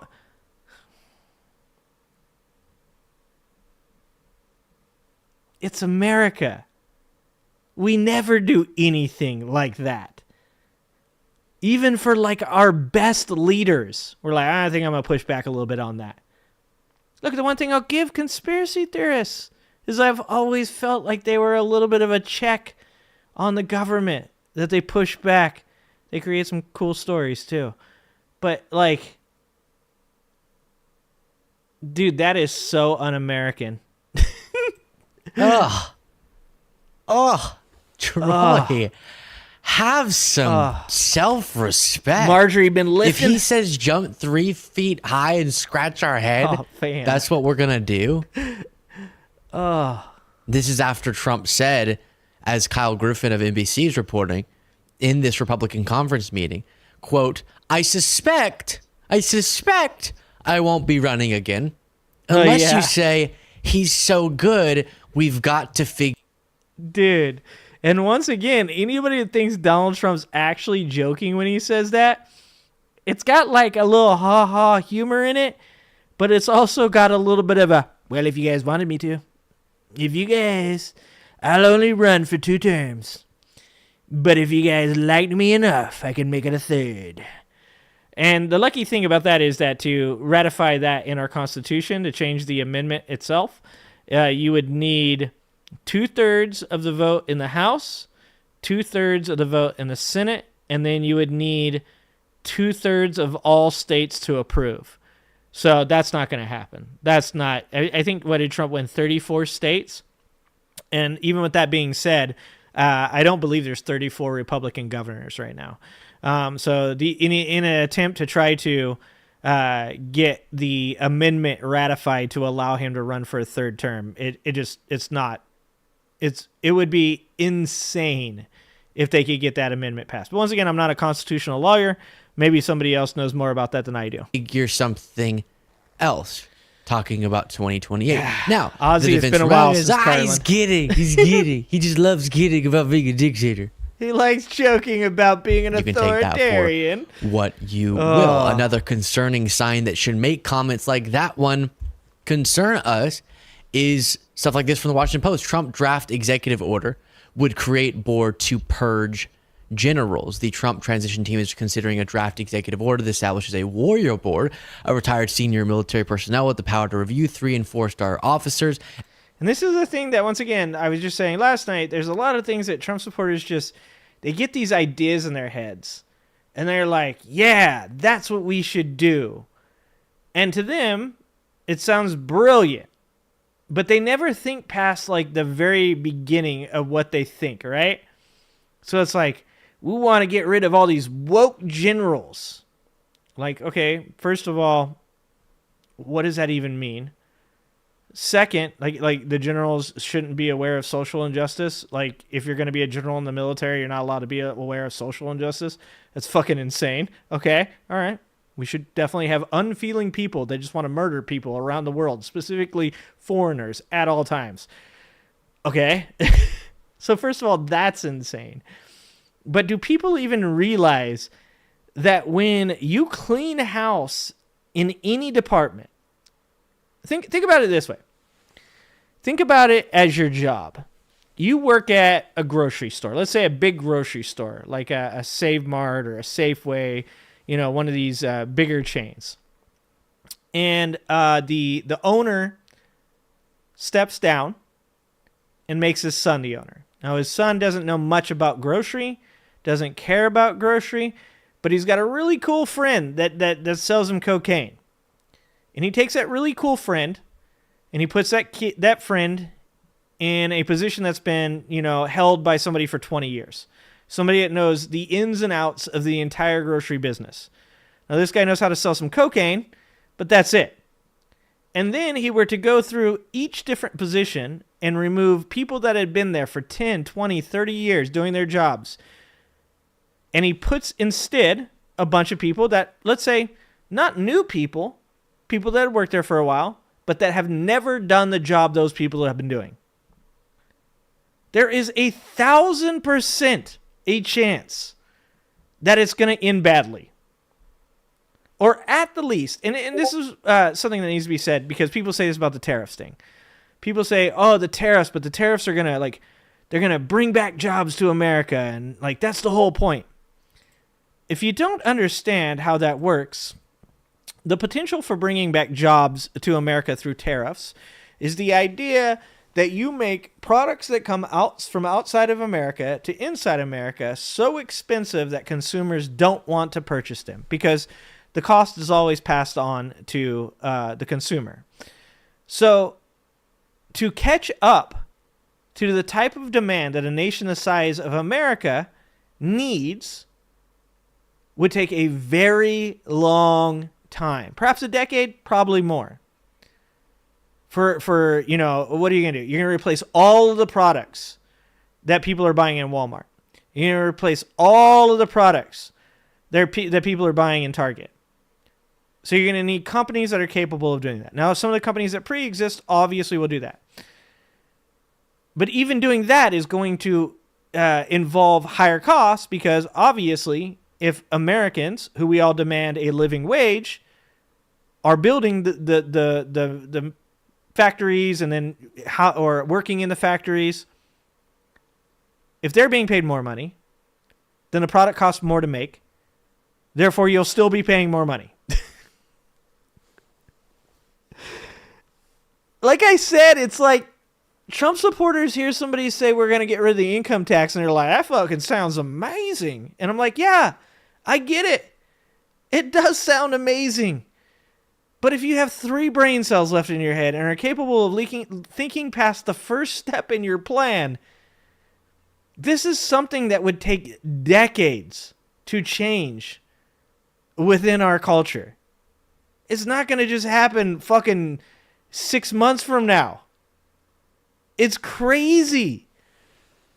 Oh my God. We've let the insane people run the insane. The cocaine smells good. Way too good. Yeah, US made denims $100 a pair, and guess what? It's actually going to get more expensive. When all of our trade partners are like, oh, sweet, so you're not going to let us sell our shit to you? Cool. Oh, do you want something from our country? Yeah, that's going to come at a premium. What do you think other countries do when you put tariffs on them? They put tariffs on you. They put tariffs on you. Like the trade, first of all, America is one of the biggest trade partners in the world, right? Because we have the number one economy. We have the biggest economy. the most robust economy. We have the highest GDP other than like a couple like smaller places that produce certain very important things like Taiwan with Taiwan. I don't know about their GDP, but they produce those semiconductors.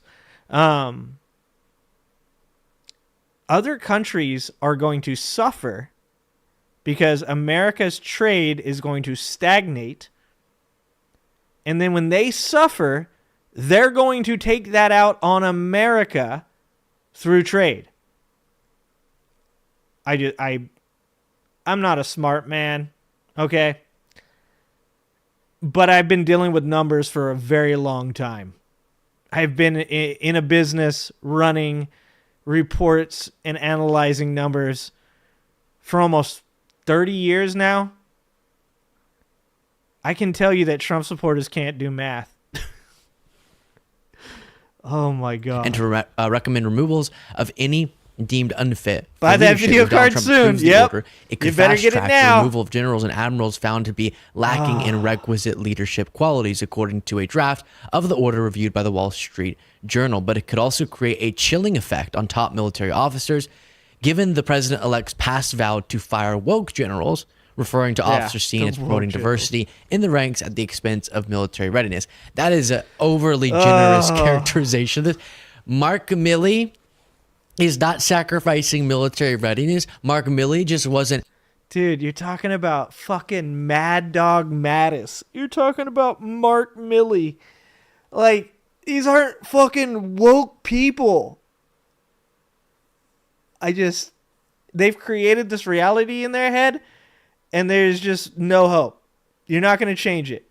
And this is why I said I've given up. I'm not trying to change Trump supporters' minds anymore. I'm just calling it what it is. These people are dumb. It's just the way it is. You're one of three types, and maybe we'll expand on this in a little bit. You're either poorly educated and not very smart.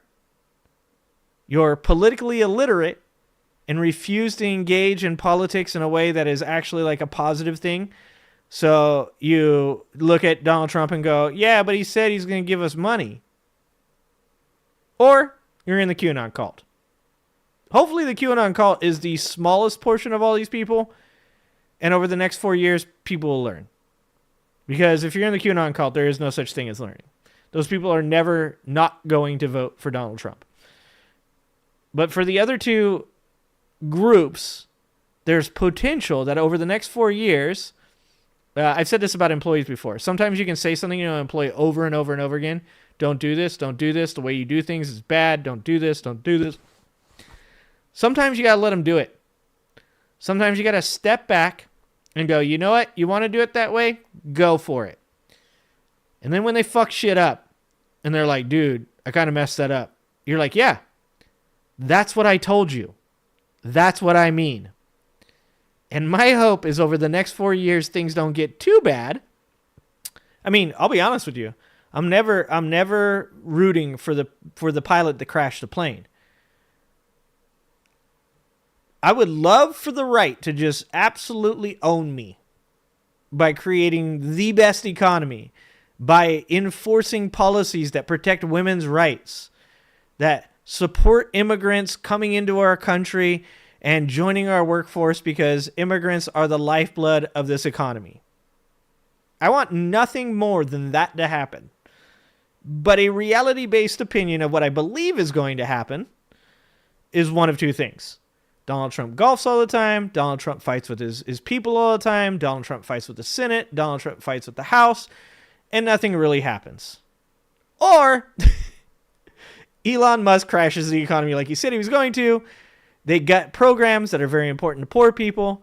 Women suffer. Immigrants suffer. Poor people suffer. And they make an attempt at grasping at California as the crown jewel of America and trying to change the laws within California. Like that's like my idea of one of the worst case scenarios. So in my opinion, if either of those two scenarios happen, my hope is the people that are in the two groups that I just explained, the undereducated and the politically illiterate, or the ones that lack political engagement, will go, oh, this was bad. We shouldn't have done that. And they'll get to see it through them doing it. because I really don't think debate works. I really don't think talking to people works. I think all the debating and shit like that is purely entertainment and for clicks and views. And I think the guys were doing it for the right reason. You know, shout out to my dude and, you know, Parker and Destiny, all those dudes that were debating people. I think they're doing it for the right reasons. I just don't think it was effective. We'll see Trump golf, and he's a decent golfer. I don't know if he's a decent golfer. I haven't seen a full game. Unconstitutional in Trump's interest. They'll just blame George Soros. Yeah, they'll and always that just blame type of somebody. loyal enough to Donald Trump. So let's be a little more accurate there. Wall Street Journal, as commander-in-chief, Trump cannot fire any officer at will, but an outside board whose members he appoints would bypass the Pentagon's regular promotion system, signaling across the military that he intends to purge a number of generals and admirals. And this is what Trump became so fixated with. MAGA freaks out. Fell off bikes more than when Biden we has bring up the thing that General John Kelly quoted Trump as saying, which is, I wish my generals were more like Hitler's generals. They say, you're saying Trump's Hitler. No, we're not. We're just saying something that Trump said. We're just talking about things that he's reportedly look at the frustration. About. And look at the frustration. I think some, you can't, as we're going to get into more with more Marjorie Taylor Greene clips, like to hold on to the optimistic, maybe unrealistic view that, hey, maybe Republicans were just talking a big talk and beating their chest, but they're not actually going to try some of the things they're talking about. Oh, they're going to try. That question is unbelievably scary quote from thanks for the 5 memberships, Trump voter. Appreciate it. That we talked about on a bonus show who said, yeah, but it looked cool. You know, I really do think Trump is dictatorial, but I voted for him anyway. The guy, Gratz cause chaos, and Grat Theron. He said, I really do view him like a Hitler. I'm not saying that.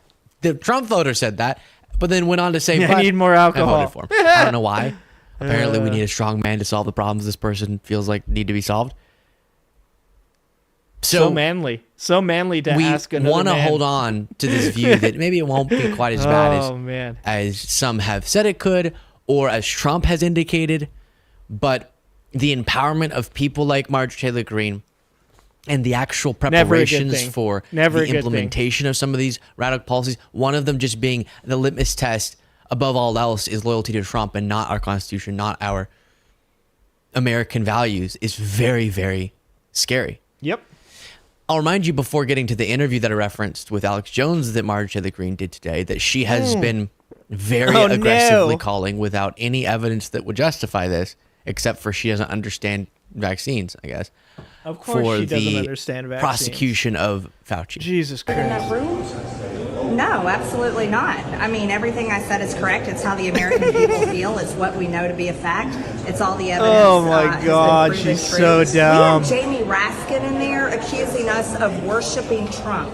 Worshiping as a convicted felon. Well, yeah, so is George Floyd. And everybody, and you all too, the media worship George Floyd. Democrats worship George Floyd. Democrats worship George Floyd. Oh my God.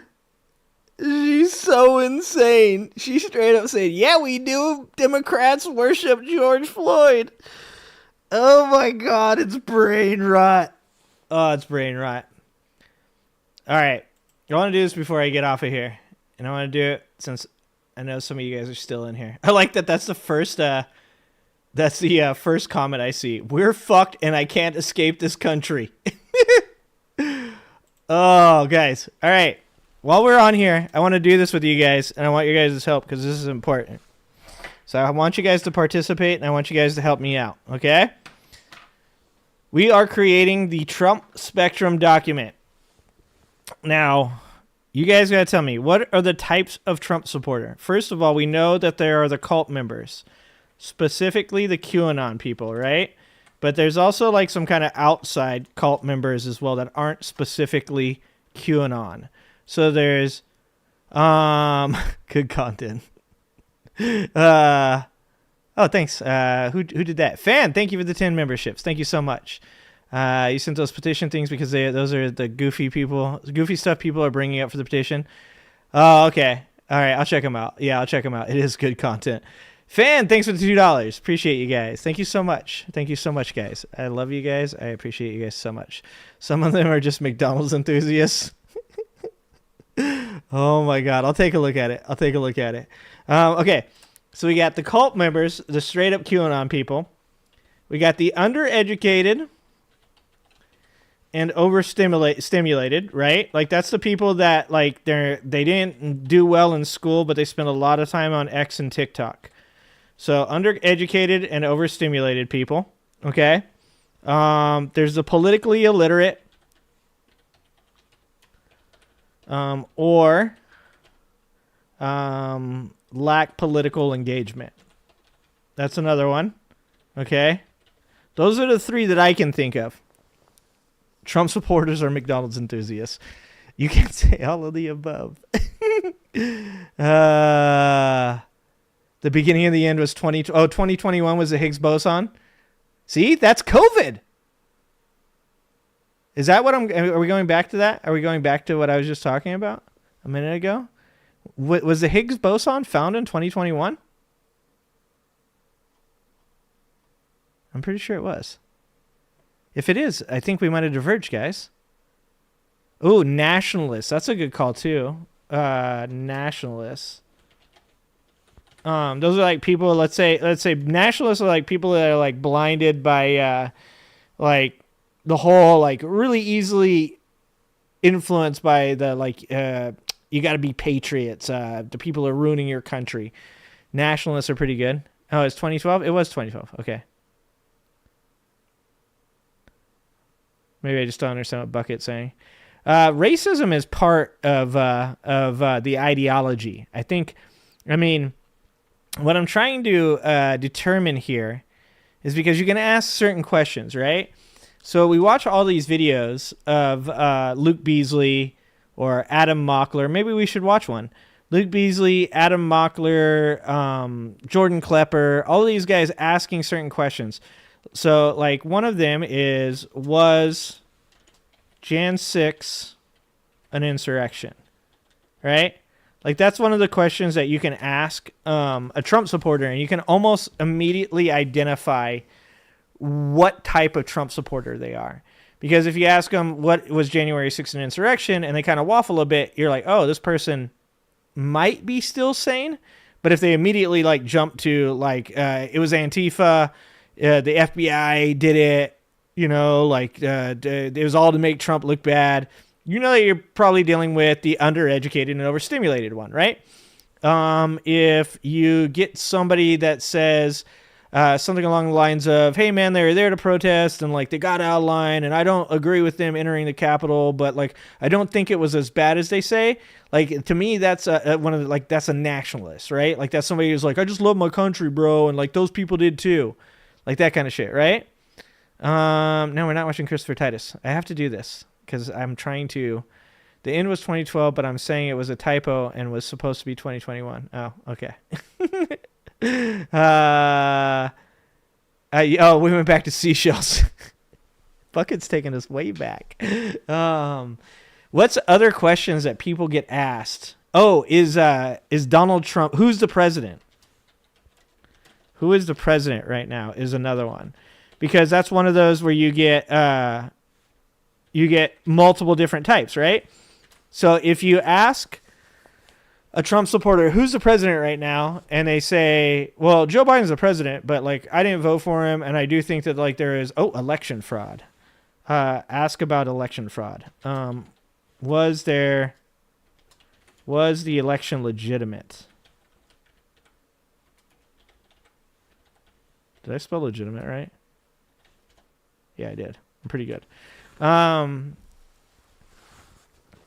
Real men wear diapers. Yeah, that kind of, I think that falls under the cult member thing, but also might just fall under the undereducated and overstimulated people.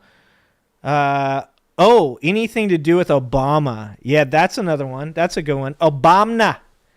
What specifically do Trump supporters get triggered by when you talk about Obama? Like, is Obama still in office, right? Like, that's their thing? Is this like... Because if you ask somebody and you're like, do you think, like, Obama is in his fourth term? People are generally, like, if they're, like, still like, semi-sane, they'll be like, no, of course not. Like, I mean, Joe Biden's the president, but, like, they'll like, caveat it, right? They'll qualify it by saying things like, well, yeah, he's the president, but like, you know, like I don't feel like the elections. I think that they're like unduly influenced and stuff, right? Obama. Let's see. Oh God, if Elon Musk figures out a way the president will really fuck. Oh, Obama's birth certificate. There you go. There you go. Obama. We'll put. Is Obama still pulling the strings? Because this is all for the book. Sorry I'm making you guys do this, but you got to do this time. This is what happens when we do back-to-back streams. Strings still. And then what did you say? The birther stuff, right, Redonk? Obama's birth certificate. That's another good one. Joe Biden crime family stuff. What specifically Joe Biden crime family stuff? Elon was born in Africa, actually South Africa, right? I hate that fucking ad, Bucket. You're not a real man if you wear more than 2 layers. Oh, Alan talking about Obama? Yeah. Oh, the laptop. That's a good one too. Yeah. God, there's so many. I was just saying this the other day. Like, there's so many things that these people believe that it's really hard to keep up. And just to kind of expound on that a little bit, this is why conspiracy theorists like believe that, like, they convince themselves that they're right so often, is because they come up with all these crazy different conspiracy theories, and then anytime that they get any evidence that like proves something that they believe is like even marginally correct, they get this like dopamine burst, and they're like, oh, I knew it. I knew this the whole time. So they forget the fact that they've literally, you know, like just fucking deluged you with fucking a million different conspiracy theories and ideas, and they completely forget that. It's a lot like if you're in a debate with a person and they like rattled off, like they gish galloped and rattled off like 13 or 14 things, and by the time they got done, you couldn't answer all of them, so you try to answer one, and it just seems like you didn't really defend the argument at all because they brought up like 14 different things, and you can only defend yourself on one, because even one conspiracy theory, you have to go through so many hoops to try to like disprove it, that by the time you're done, it sounds like, oh, you didn't really do any damage to their argument at all. It's kind of the same thing. Hunter Biden's laptop is definitely one. Hurricanes. Yeah, hurricane weather machine. Yep. Because once again, that's like, what I'm trying to determine is which of these people can you still talk to, right? Like, which of these people are a complete waste of your time and should just be mocked and made fun of? Which of these people are people that, like I said, are going to like actually see over the next 4 years that if things go badly, that they maybe made a mistake?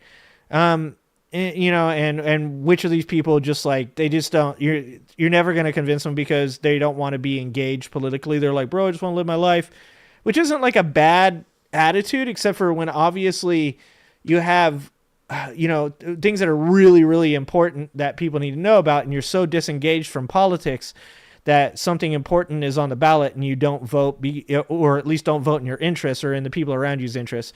Like that guy last night at the end of the show, when I said, you voted against women's rights, and he said, well, I'm a man. And it's like the disconnect between having empathy for other people and understanding that when you don't vote or choose to vote for somebody that you know very little about because you just don't care, because you only care about what happens to you and not anybody else. Like, that's not the way the American system was meant to be. It really wasn't meant to be strictly based on personal freedom. It was supposed to be based more on the idea that through us all being one, that we create an environment that we can all succeed in and enjoy personal freedoms. Fan, thank you for the $10. Nationalism is fake patriotism. It's waving the flag and claiming to be a patriot without sacrificing anything for anyone else in your country. Real patriots sacrifice their lives for the country. 100% fan.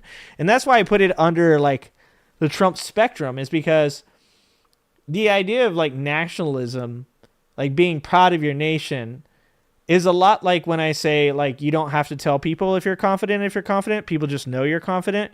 It's the same thing with like patriotism. It's like you don't need to like go out on the side of the road and wave a flag around. You don't need to wear like a shirt that says fucking, you're a patriot or whatever. Like, your actions are what prove that you're a patriot, like Fan said, if you join the military and go overseas to, defend, Ukrainian people against the Russians, and, you come back home and you say, that's what I want to do with my life. I wanted to represent my country by helping others. Like, that's very patriotic. If, in your day-to-day life, you actually invest yourself in politics and politicians and their agendas to try to, better benefit your country, then that's patriotism, because you're actually like looking out for the country, not just for the self. If all you care about is just you, then you're not actually a patriot. That has nothing to do with truly being American. Being American is this huge experiment of bringing together people from like diverse backgrounds, that's redundant, diverse backgrounds, to attempt to create a place where everybody has the chance to succeed. Everybody has equality. And obviously we did a really bad job of that at start. We did not start off well. So, yeah. America going down. Australia on the rise. It's every man for every man and everybody else. Yeah. Hey, Aussie. Aussie's like, you guys fucking got Trump, and now I'm taking advantage. God damn it. Look what you Trump supporters did to us. What you did to my people.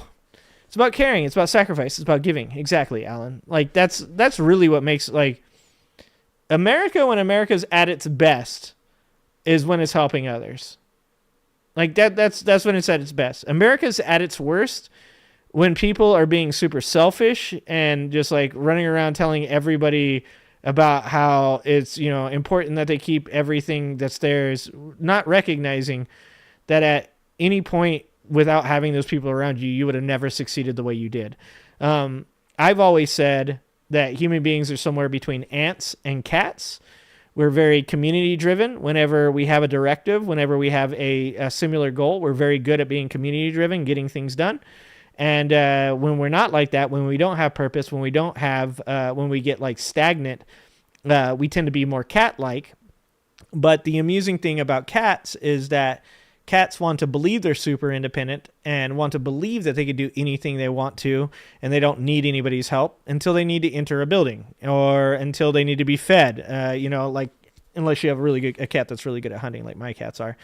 But they realize that their independence isn't 100% when they need something. And I think that not just Americans, but human beings as a whole recognize that when they get into that. They get to a point where they realize, oh, right now I actually need somebody because I don't know how to fix a cell phone. Or, oh, I don't know how to connect the internet. Like, that's when you need other people. And what people take for granted in America is that most of these things are happening without them seeing them, and they think that they are the main reason for their success. They think, oh, I'm the one that has made all of these things happen, but that doesn't take into account the fact that you have all of these other people that have helped, but you just don't see it. Other people have used the same analogy. Jonathan Haidt, I swear I didn't steal it from Jonathan Haidt. Jonathan Haidt says bees and chimpanzees. A friend of mine that I was talking to the other day said bees and wolverines. But it's all the same gist. It's that human beings accomplish the most when we work like bees or like ants, and we tend to enjoy the most being the chimpanzee or the cat, and therefore we have to like find this area in between being ants or cats where we're the most beneficial to society, but also really focused on taking care of the self as well. Like that's kind of how I feel about that. We, not just me. Yeah. Like I said, I think the left is the party of we, and I think the right is the party of me. And I think that when society isn't as extreme as it currently is, as polarized as it currently is, that the party of we versus the party of me creates a tug of war where you tend to have, 4 years or 8 years of me, and then you have 4 years or 8 years of we. And in my opinion, my honest opinion, like I said, I don't claim to be a Democrat. I don't claim to be a full-blown progressive. I like changing my name to what it was because I think it better represents me as who I am, that I don't like parties. But I think that the values that I like and I express the most and I want to be the most prevalent in society are the we values, because that's when I feel the best. But I understand that people that don't have much oftentimes tend to be more on the me spectrum. And I think that comes down to the same thing that I've told my wife about being an empathetic human being. Like I love people that are empathetic. I love people that like look out for others. But if you don't take care of yourself, you can't take care of other people. And so it's great to have empathy, but you can't be a one-way conduit where you give all of your stuff to a parasitic existence, or I'm sorry, a parasitic person. Because if you do, then you have no me to give to the we. And it just seems like, for the most part, our society should be at a time now where we concentrate much more on the we. But I think that the right, not the right, but MAGA Republicans, who are the loudest people in the room, have created a reality, I don't know, a viewpoint that the me is being lost. And I don't believe that's true. I believe in America you can still be an individual. In fact, I think that the left wants you to be an individual more than the right does. The right wants you to join up and be a part of the cult. They don't want you, you can't be LGBT. You can't be an undocumented immigrant. There's a lot of things that it's just like, if you allow them to be them, then you're sacrificing something of yourself, I think is the attitude there. And that's fear and anger and hate that's created from that. And I think it's wrong. I think that we is better than me. And I think that we creates more opportunities and more positive outcomes than me, once me is taken care of, so that way I can take care of we. If that makes any sense. Yeah, Slava Ukraine. That's a great point. Sweetness. What's happening, Sweetness? Sweetness, you got a membership. Good to see you as well. What's happening, Danny? So anyways, like I said, I asked you guys last night, so what do you guys like? You guys like a little more of the joking and the making fun of the Trump supporters, or do you like a little bit more of the serious, introspective talk? And a lot of people said both. So attempting to keep that balance is very important to me, as balance is one of the most important things, in my opinion, in life. So that's why I like talking about these things. I like working things through my head. And so that's why I want to create. I know this is semi a joke, but I legitimately am going to use this in the creation of the book. And that is that there are multiple different types of Trump supporters. To give you a little bit of an idea how this traces back, is that I want to take what questions I can ask of a Trump supporter, hypothetically. What answers that they would give that would in some way be traceable back to a group. So if I ask, was January 6th an insurrection? And the person says, well, no, it was Antifa and FBI. And I can trace that back to, let's say, the undereducated and overstimulated, then I should be able to ask another question, and I should be able to trace that back to what caused them to be undereducated and overstimulated. So I can trace it back one more thing, and I can say, okay, so most likely the thing that caused them to be undereducated and overstimulated would be, first of all, our educational system. So how were these people educated? Were most of them educated in Alabama? Were most of them educated in New Hampshire? Were most of them educated at home, in public schools, in private schools? To get an idea of what the type of person is. And if I were to say, why are they overstimulated? And I was able to say, okay, well, what are their ages? Are these people in their 40s? Are they people that are overwhelmed with the amount of technology that they experience on a day-to-day basis? Are things like TikTok and X and Facebook causing a generation that clearly was having issues with ADHD to then be overstimulated, to find themselves in a place where being both poorly educated and overstimulated has led them to accept kind of like more extreme ideas. You know, like, so that's kind of what I want to do with this, right? All of the above. But see, sweetness, that's an easy one, right? That's the easy one for me, is to say to a person on the left, I can say, was it an insurrection? And 99% of people on the left are going to say, yeah, it was an insurrection. Now, the 1% of the left that says, no, it was an insurrection, and then they give me like a pretty well like educated point of view, where they're attempting to like, you know, use semantics and stuff to explain away the viewpoint of somebody in America being treasonous. That like says something about that person too, you know? On the left, it seems a lot easier to figure out why people believe the things they do, because almost everything that the left believes can almost always be traced back to like some type of empathy for a group of people. Some of them are like completely unrelated from them, like a person like myself. Like, you know, as much as I joke around about dating Trump supporters and making them the power bottom, I don't really lean that way, and that's okay. Like, you know, but I have a lot of empathy for people in the LGBT community because I come from a poverty-stricken background. You know, I grew up with skinheads. I grew up with, you know, pimps and prostitutes. My best friend sold, you know, crack cocaine when he was 12, 13 years old. You know, like, I have a lot of empathy for those groups of people because I know what it's like to come from those places. So I think a lot of times it's a lot easier to trace back why the left believes the things they do. And it's even, same thing goes for conservatives. A lot of the things on the conservative side of the sphere, I can say, almost constantly draws back to like some type of religious sort of value. But MAGA is an enigma. MAGA is an enigma because MAGA is this like, it's almost like an example of a fractured mind.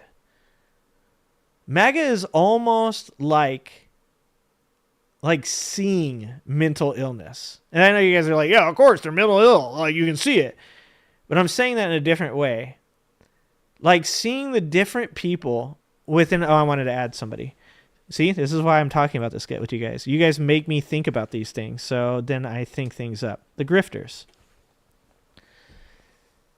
When you look at MAGA, it's like looking at a brain that's been overstimulated, undereducated, has been inundated with this idea that if they just join up, that somebody will take responsibility for all the things that are wrong, and at the same time can see the potential value of controlling the people underneath that are overstimulated and undereducated, and using that to make money. So you guys see what I'm trying to build here? Oh, no. So my wife has told me before, like, not everybody's mind works the same way as mine. But what I'm doing is I'm building a bit of a hierarchy of things that hopefully lead to like root causes, because I do actually feel like some of my time spent on this subject shouldn't just be joking around. Like, I used to make the joke that I'm like, sometimes people are like, can you shut up about the smart shit and just make me laugh, clown? But I actually mean that. I really do. I think that figuring out the root cause of what is creating this and on what different levels and how to distinguish between who is who and what caused what is actually pretty important. It feels important. Woke, you grew up the same way? Yeah, the merch. They've been using the issues as political tools for 40 plus years. They never do anything because they would no longer be able to make false promises to get people to vote for them. Yeah. Dude, I watch a lot of George Carlin. The holy trinity of this channel is Bill Burr, Jon Stewart, George Carlin. Bill Burr, Jon Stewart, George Carlin. It's the that's the holy trinity of my channel. I do like World War II. I love me some World War II.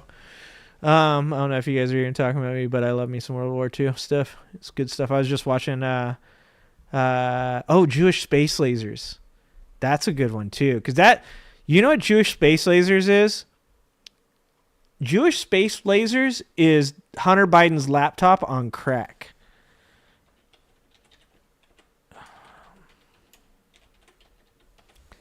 Because like Hunter Biden's laptop has just enough basis. I know Hal Sparks claims that the laptop doesn't exist and never has been proven that it exists, which he makes a pretty good argument that it doesn't exist. But my basic, foundation is that it does exist, but the things that are on it aren't legitimately worth our time. Like I said, how often have you heard about Hunter Biden's laptop in the last 2 months? How often have you heard about the Joe Biden crime family in the last 2 months? It's what was it? Fan just said. It's literally just used to control you, make you upset, get you, angry about things. You're going redonk. Yours is Hicks, Stanhope, and McDonald. That says a lot about you, sir. Do I agree voting is pointless unless you're going to blame stoners again? No, I don't agree that voting is pointless. No, I hard disagree that voting is pointless. Welcome to the Ginger Snaps, Danny.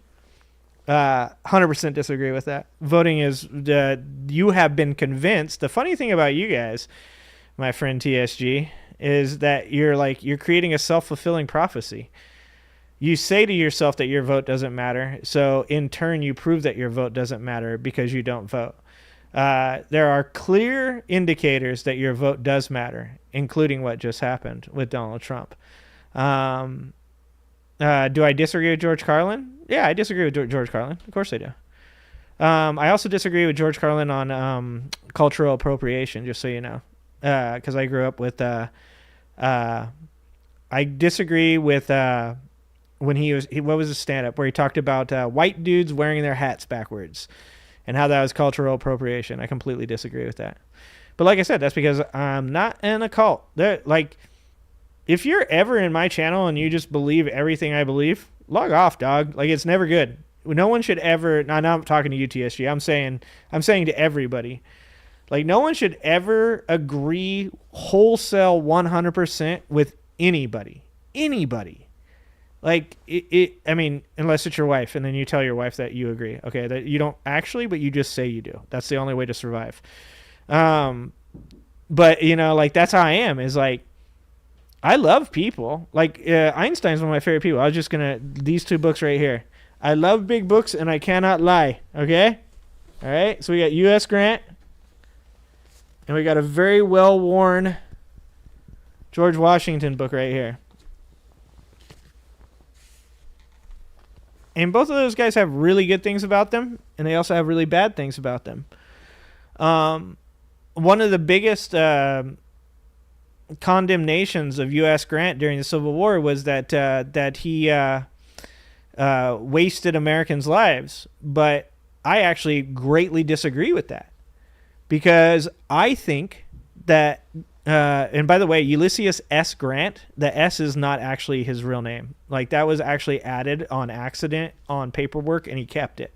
But U.S. Grant understood that he was working not against the Confederate Army, but against a clock. Because Americans as a whole get really hyped up for war. I know that we're not right now, but we generally do. Whenever 9/11 happens and stuff like that, Americans get real hype. Oh, they want war. Oh, they want war. But war is nasty. War is sad. It's depressing. And once you lose a couple people and you've been doing it for a little while and the bloodlust wears off, everybody gets tired of it. So U.S. Grant understood that he needed to end the war before Americans grew tired of fighting to end slavery. And that's why when people are like, Robert E. Lee was this really, great general, and, he was so much better than Grant and stuff. I don't think he was. I think Lee was not a bad general.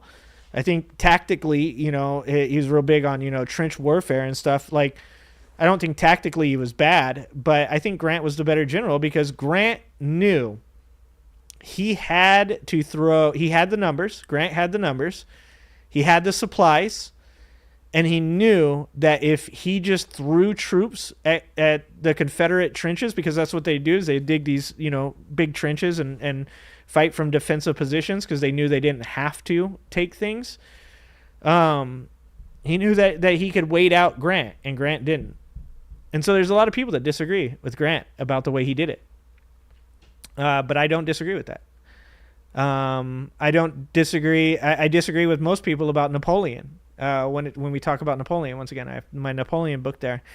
I think Napoleon was a genius when it came to math and strategy, and I don't believe, in my opinion, from what I've read, that he was quite the misogynist tyrant that people believe he was. I think that he probably wasn't the best person. I think he was super narcissistic.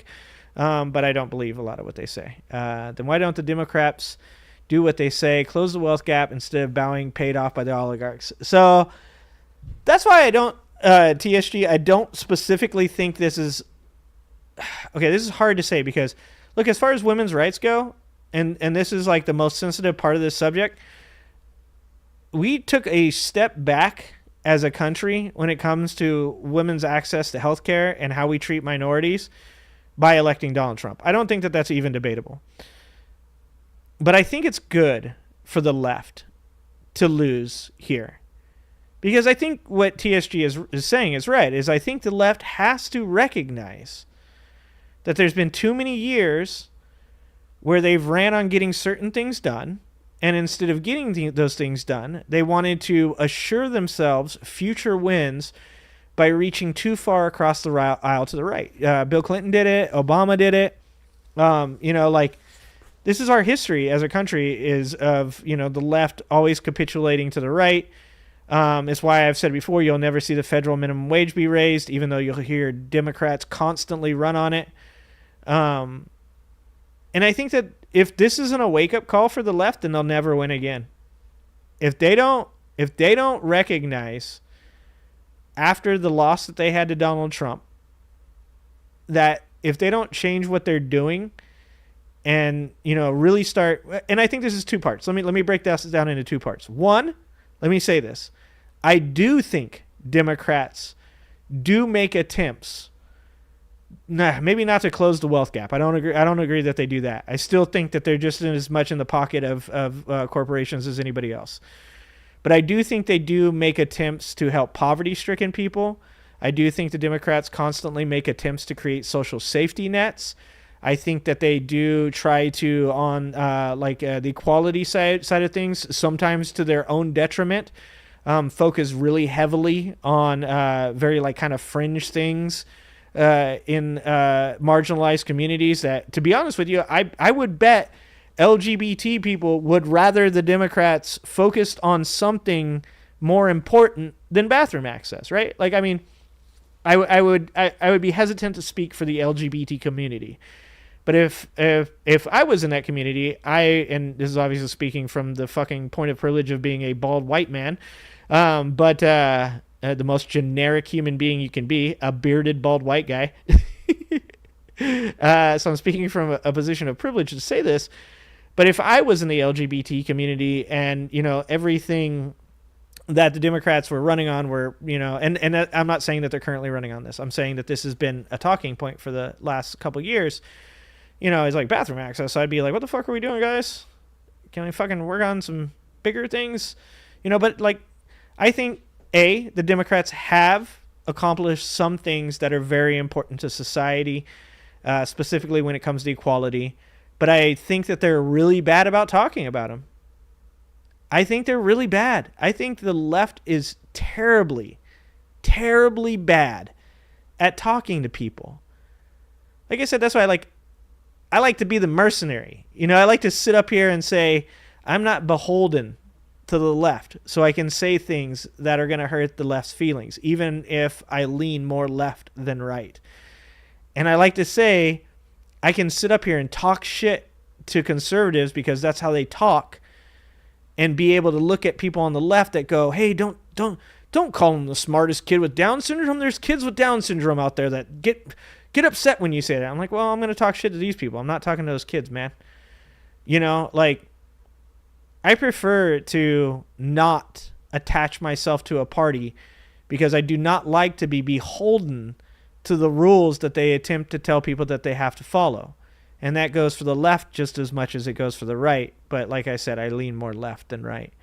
Angry Ginger, it's not the wealth gap they need to focus on. It's compassion towards young men. Trump got elected because the Democratic Party has done nothing to succumb. That's what I'm saying.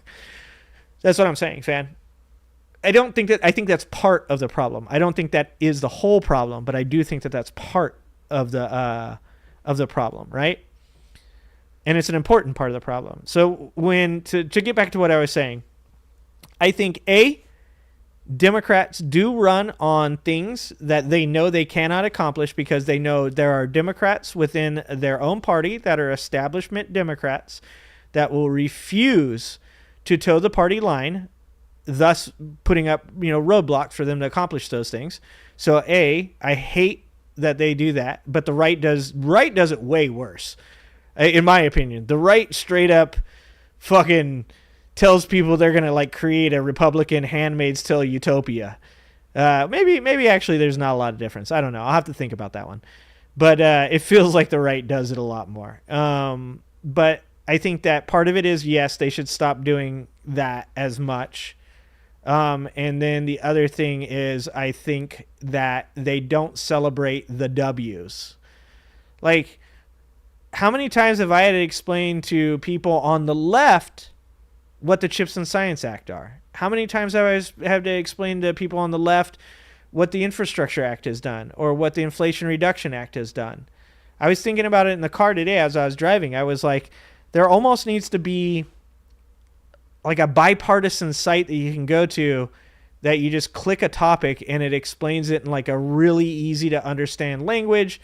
But that doesn't work, right? Like you still have to reach people in a certain way. So it's like I said before, I waffle between thinking that the left needs this like really charismatic person that stands out from the group because they have a good group, but they need a person that's like really, really charismatic and intelligent and talks to people well, like Obama did. Obama was that person. But then follows through once he's in office, because I think Obama failed in a couple places. Pelosi is worth over $100 million, a politician. Sometimes I waffle on that though, TSG.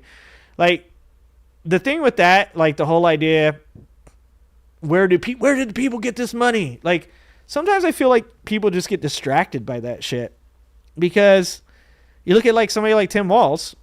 He doesn't have a bunch of stocks. He doesn't have it's called Wikipedia.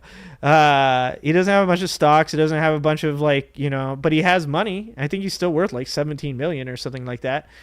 Like, I think like insider trading and all that shit is bullshit, and I think there should be something done about that. But I think sometimes that's a red herring.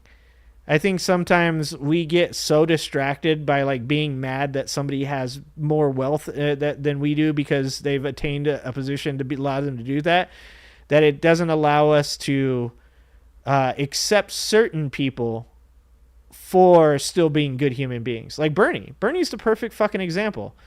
Every time that you bring up Bernie to a right-wing person, they say, oh yeah, how many houses does Bernie own? Oh yeah, how much money does Bernie have?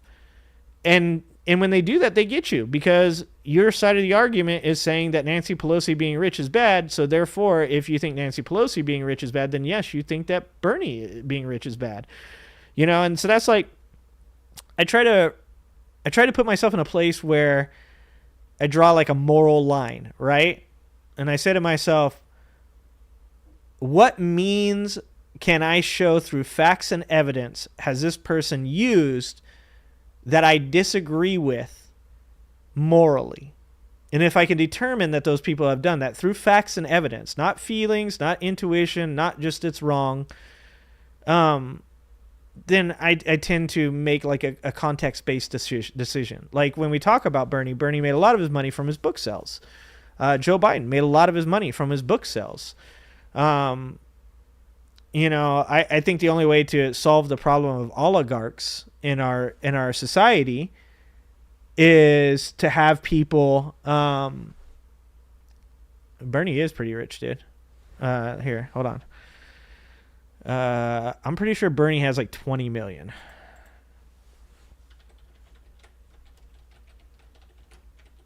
It's been a long time since I looked this up because I used to argue with people about this shit. I used to have to argue about all of this shit because every time I would say something, 3 million. This was as of 2023. So not 20 million. $3 million. That's still rich. Still wealthy. He still owns multiple homes. You know, being a millionaire is being wealthy. But I've had these arguments with people where they do this to me, where they're like, Bernie's just as rich as, you know, this person, or just as rich as that person. Once you get past a certain point, you're just wealthy. I mean, there's a certain point where you don't have to worry about money anymore, and that is when you're wealthy. The higher seat you get in Parliament, the more they're in the know. Of course, yeah. I mean, I agree with that. Yeah, I think maybe it's Biden that's worth 70. Yeah. You would vote for Jon Stewart?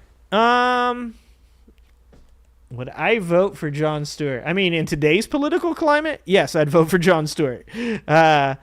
But let's say, would I rather have like a Jamie Raskin or a Pete Buttigieg or, you know, who else?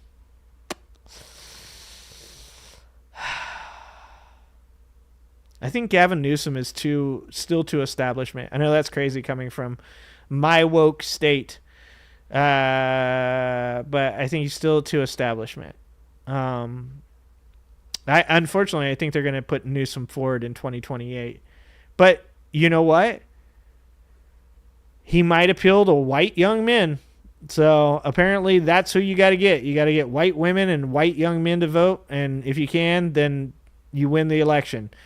If you ran Ron DeSantis versus Gavin Newsom wins that, I think, 100%. Oh, AOC. AOC, though, I wouldn't vote for AOC. You know why I wouldn't vote for AOC? Because she needs more experience. She needs more time.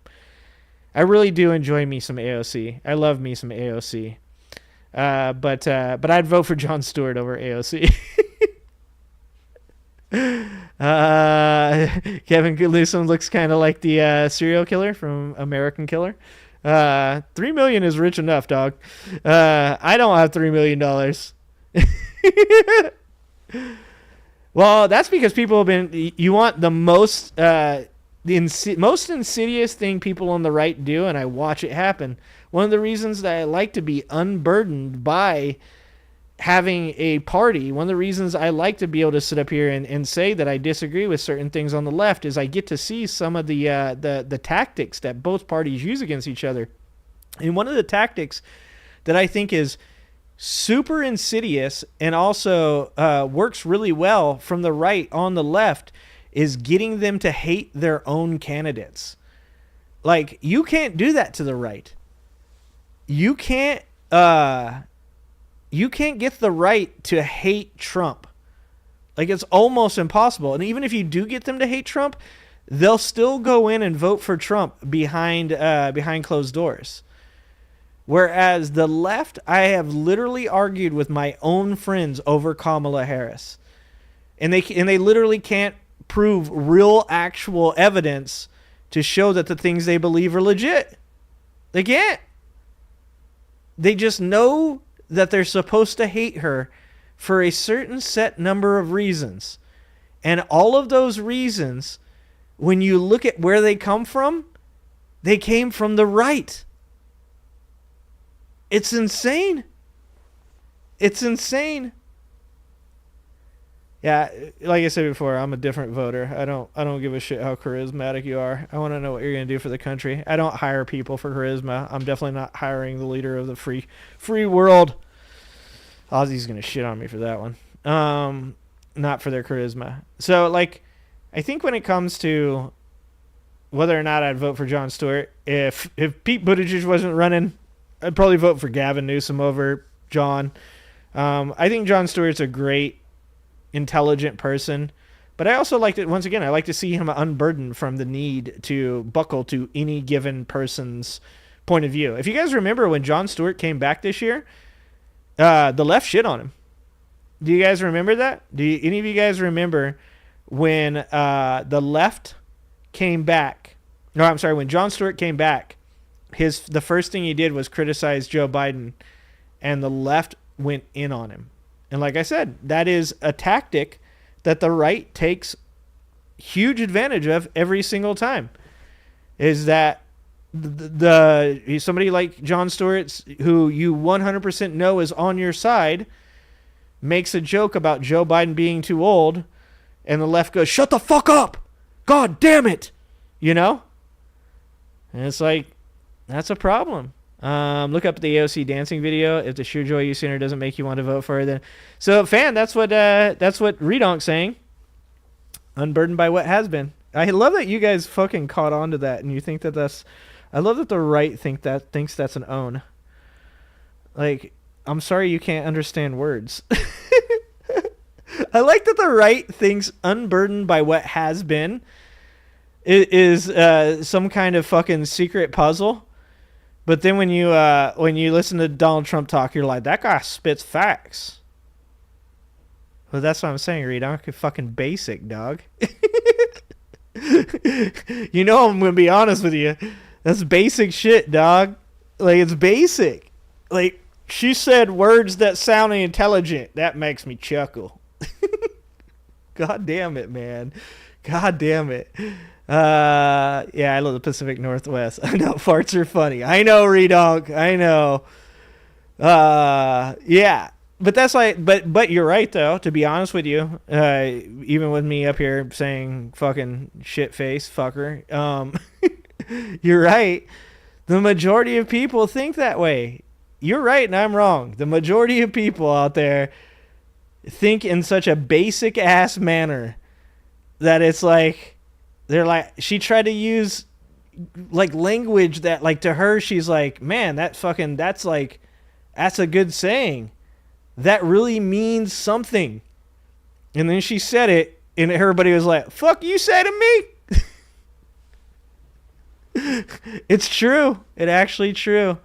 Yeah, Northern or California was 100% going to fight back against Trump. There's no way. It's full of basics, at least 51%. That's what I'm trying to figure out. I got off topic. I got derailed. Let's see. Let's get back to a little bit of this. How much time do I have left? I've been on here for a long time. Oh, it's the end. It's the end of the stream as we know it. And I feel fine. My chat keeps disconnecting. Farts are funny. However, Rudy Giuliani is not. But just wanted to say something. I think as fan just said that about AOC. I love AOC. Just by the way, I love AOC. Natalie says I'm trans and live in coastal South Carolina. Ugh, I'm sorry, Natalie. Yeah. I'm sorry. There's just certain times when the depression hits you. Like fuck. You know, the one main thing is like I do think that it's important. Well, let me ask you, Natalie, because I just made a comment that maybe you can answer, because I used to have a couple moderators that were transgender, and unfortunately during this time they've chosen to step away from like, you know, hearing all this shit because it fucks with them. I have a couple friends on YouTube that I met that were transgender, and then I actually grew up with a person back in the 80s. That was a person transitioning, and so I've had a lot of interaction, but maybe I don't understand everything correctly. What do you think? Do you think the Democratic Party should spend more time focusing on something other than, let's say, bathroom access, like, or do you think that that's like really important because that's like helps to engender inclusivity? You know. Like, that's my middle ground on that, right? Is like, is it important to continue to harp on these like smaller subjects because they have bigger reactions? Or are there other things that are much more important to be talking about in LGBT communities? Like, what do you think about that? Let me know if you heard this question, and you can answer that for me. I should probably send that to my friend Jess too. I haven't seen Jess in a long time. Shout out Jess. I haven't seen you. You think Sweetness says, I think Dems should fight hard for LGBT people like me. Yeah. And I don't like, that's what I'm saying is I don't I don't think that the left doesn't. I think that the left does try to fight a good fight for the LGBT community. But I think maybe they're just not concentrating on the right things. Maybe their communication is really bad. I don't know. I don't know.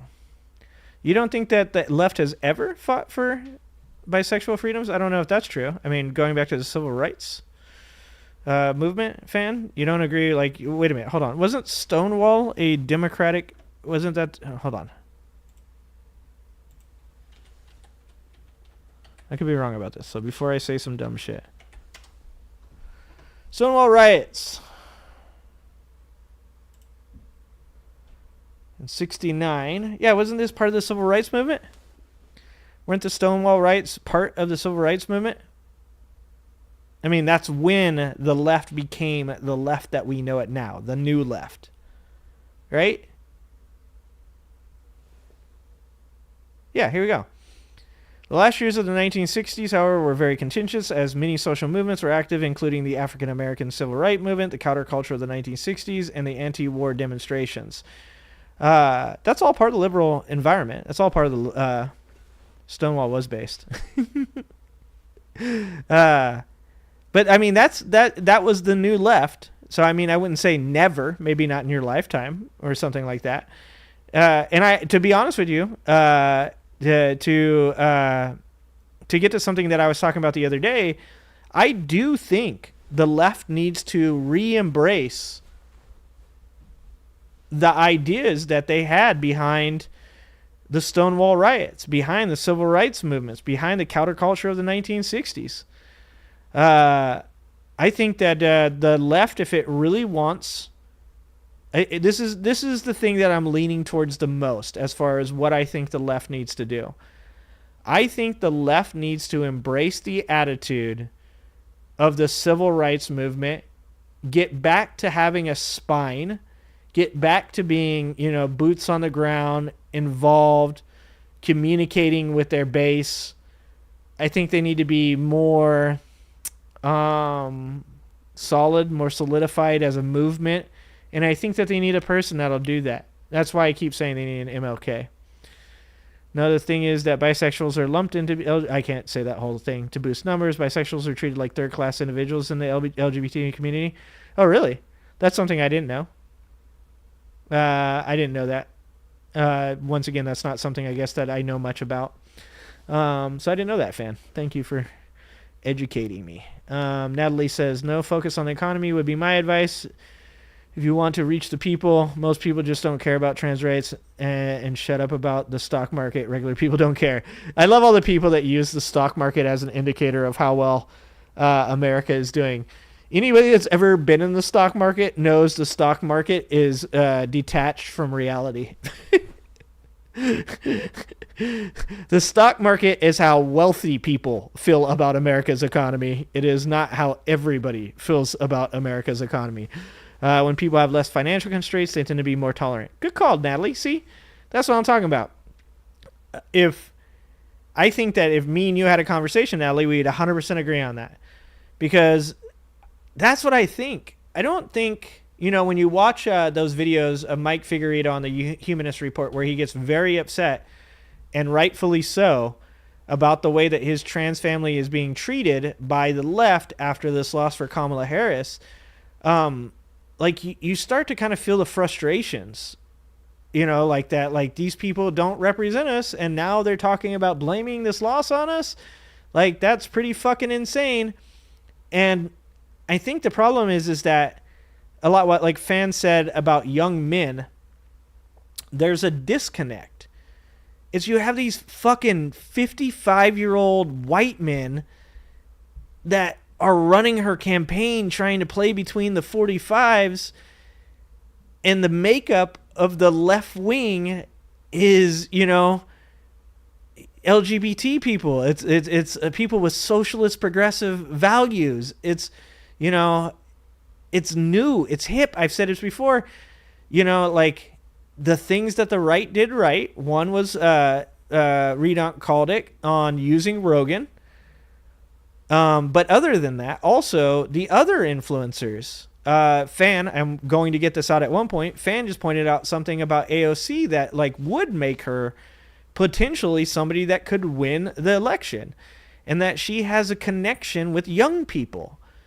AOC makes people feel like they're seen. She makes people feel like, you know, like they can be her friend. And that's really important because as weird as it is, the right looks at Donald Trump and says to himself, I could be friends with that guy. He'd have a beer with me. He makes jokes. He doesn't walk on eggshells. He says the word gay, and that's what I want to be able to do. So that's what the left they have to figure that out. And maybe it is. Maybe the answer is somebody like AOC. Maybe that's right. Maybe you're right on that. And once again, I hope you guys hear me saying this. We should be telling people that they're right. How do you do, fellow children? What up? Where do I buy the marijuana sticks? The real groundbreakers are the gays. Men like Harvey Milk did more than anyone. Yeah. I could be a little bit more educated on all that, but I agree with you with my basic level of education. Absolutely vote for AOC in a fucking heartbeat. So here's the thing about that, though. Here's the thing about AOC. And I'll tell you this because it was the same thing about Bernie Sanders. Before AOC can run for president, before Bernie Sanders can run for president, Bernie probably never will now at his age. But before they do, they have to solidify the ideology of their own party.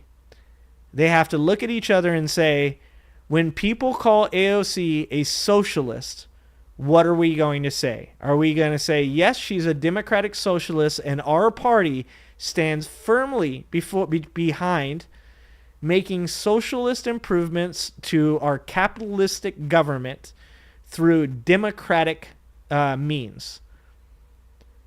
Because if they don't do that, and half of the left is saying things like, oh, great, she's running on trans rights again, we're going to lose. That's my Jim Gaffigan, just so you guys know. And, you know, the other half is, you know, saying free Palestine. Then you're just going to have a repeat. Like that. That's why I keep saying that Bernie can't win, because there's too many people on the left that are like super establishment, and then you have other people on the left that are super progressive, and they literally clash in the middle in that ideology so goddamn hard. They need like something that will unite them. This should be it. For me, for any intelligent human being out there that's on the left, this should be it. The party has to support her. Exactly. Sweet. Yeah, I don't have any problem with that. And if you want to be honest, I saw Jim Gaffigan in person. I love Jim Gaffigan.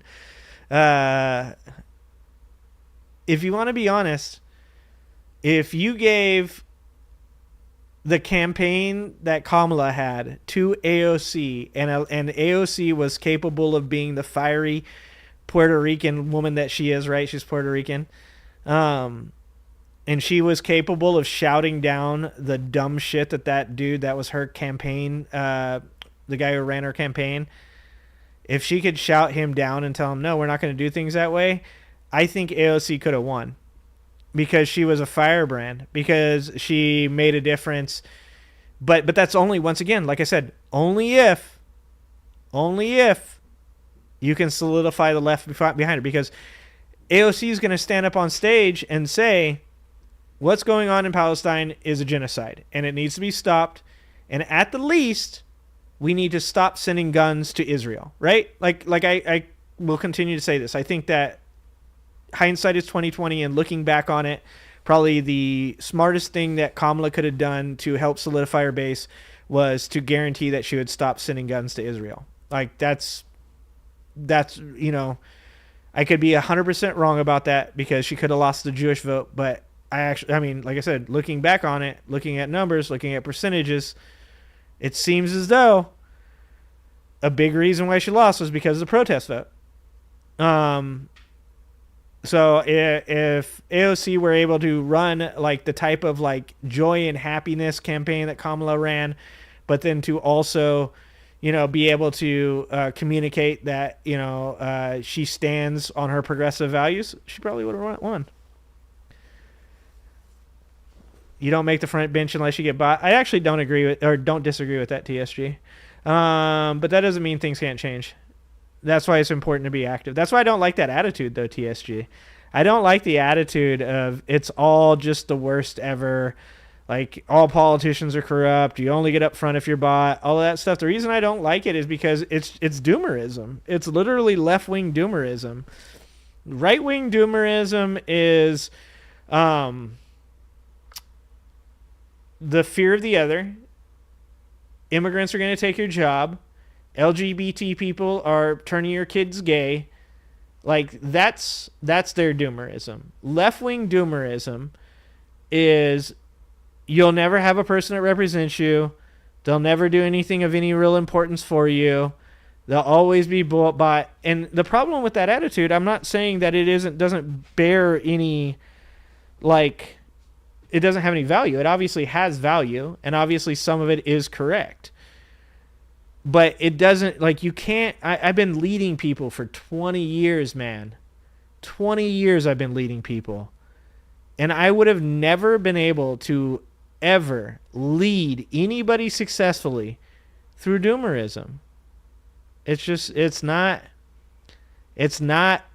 something that's going to have that positive effect. You have to be able to say to yourself, not things are so bad that there's no hope, but instead say there is hope because things are still bad, but we can do something about it. I'm not a manifester. I don't believe in just positive thoughts fix everything. But I do believe that when you do get to a place where you're so negative about everything, you become part of the problem. Labor unions are socialists. There's lots of socialists. No, but that's what every doomer says. I'm not a doomer. I'm a realist. But if you believe that there's no hope, TSG, that's literally doomerism. So do you believe there's no hope? Like, that's the question, right? Like, I'll try the Socratic method. Do you believe that there's no hope? Do you believe that there's absolutely no way that we're ever going to get a person in office that will represent us? Like, you tell me that. That'll be my attempt at the Socratic method. Yeah, I can't do doomerism either. Like I said, because my point with doomerism is that if you're going to be a doomerism, then opt out. I mean, like, why not just move out into the woods? Like, opt out of society. Go live in the woods. Say fuck the government. Fuck everybody else. Like, I can't do it. I can't do it. Like, for me, I have to. I mean, it also helps that I have 2 children. So, like, I have purpose, right? Like, I don't know, TSG, what your family life's like, but I have reasons to continue to have hope, because if I don't have hope, then obviously it ends up in like a really bad place. So, and also, like, just to be honest, I mean, I am where I am today because of that. Like, I grew up in a really bad environment, and the majority of people that are still there are doomers. If you don't like it, leave. I'm not saying you don't like it, leave. I'm saying I don't see why you wouldn't leave. What I'm saying is, like, what I'm saying is the solution to me of being like nothing can be fixed, everything is bad. I'm not telling you for you to leave. I'm saying to me, if I had that attitude, that's what I would do. That's what I'm trying to say. Rapid climate change is the biggest threat. I agree with that. Do you see what I'm saying, though? Like, that when I'm not telling you, if you don't like it, get out of my country. I know what you're saying about the right. But what I am saying is that if I had that mentality, I would remove myself from society, because I don't like the what's going on in society, and I don't believe there's any hope for it. So I would want to change things that I want to do. Yeah, like, I come from a really bad place. So, like, I know that the only way that I've gotten to where I've gotten today is because I've always kind of kept the mentality that, like, I can make a difference, that I can do better, that like nothing is ever hopeless. Like that's why I am the way I am today, right? Like there's plenty of people right now on the left that have given up, right? There's plenty of people on the left right now that are like, it's over. Like society's done. I told you guys during the run up to the election, I said, I'm never going to sit here and tell you guys that if Donald Trump wins the election this year, that is the end of democracy.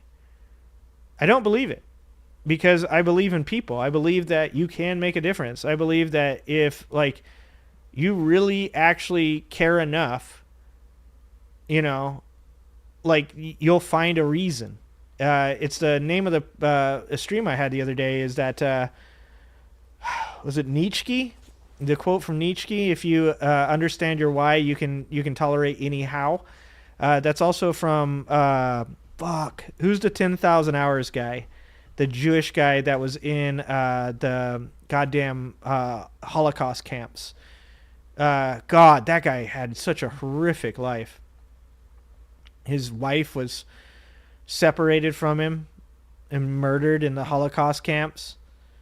And somehow he got out. I think he lost his mom, his dad, maybe his sister, and his wife. And somebody asked him, like, how did you do all that and just not give up? Not just die?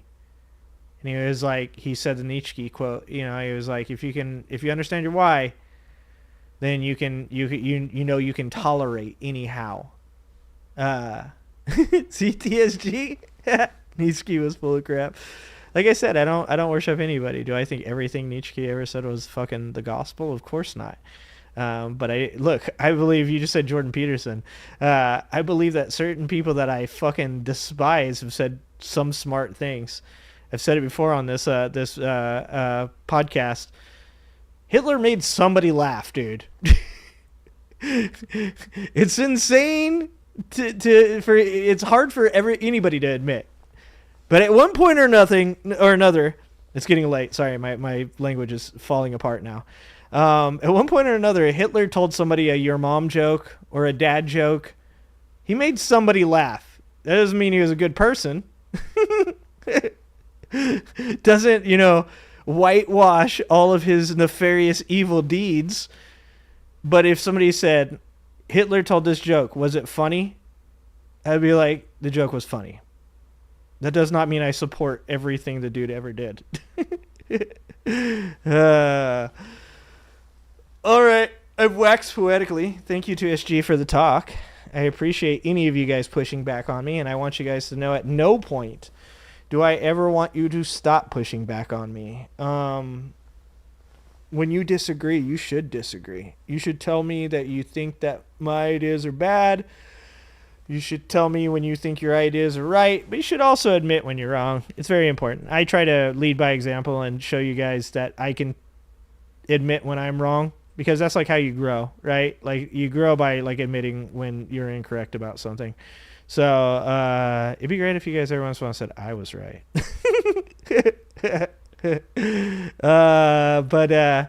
Yeah, I thank you guys. Thank you for pushing back.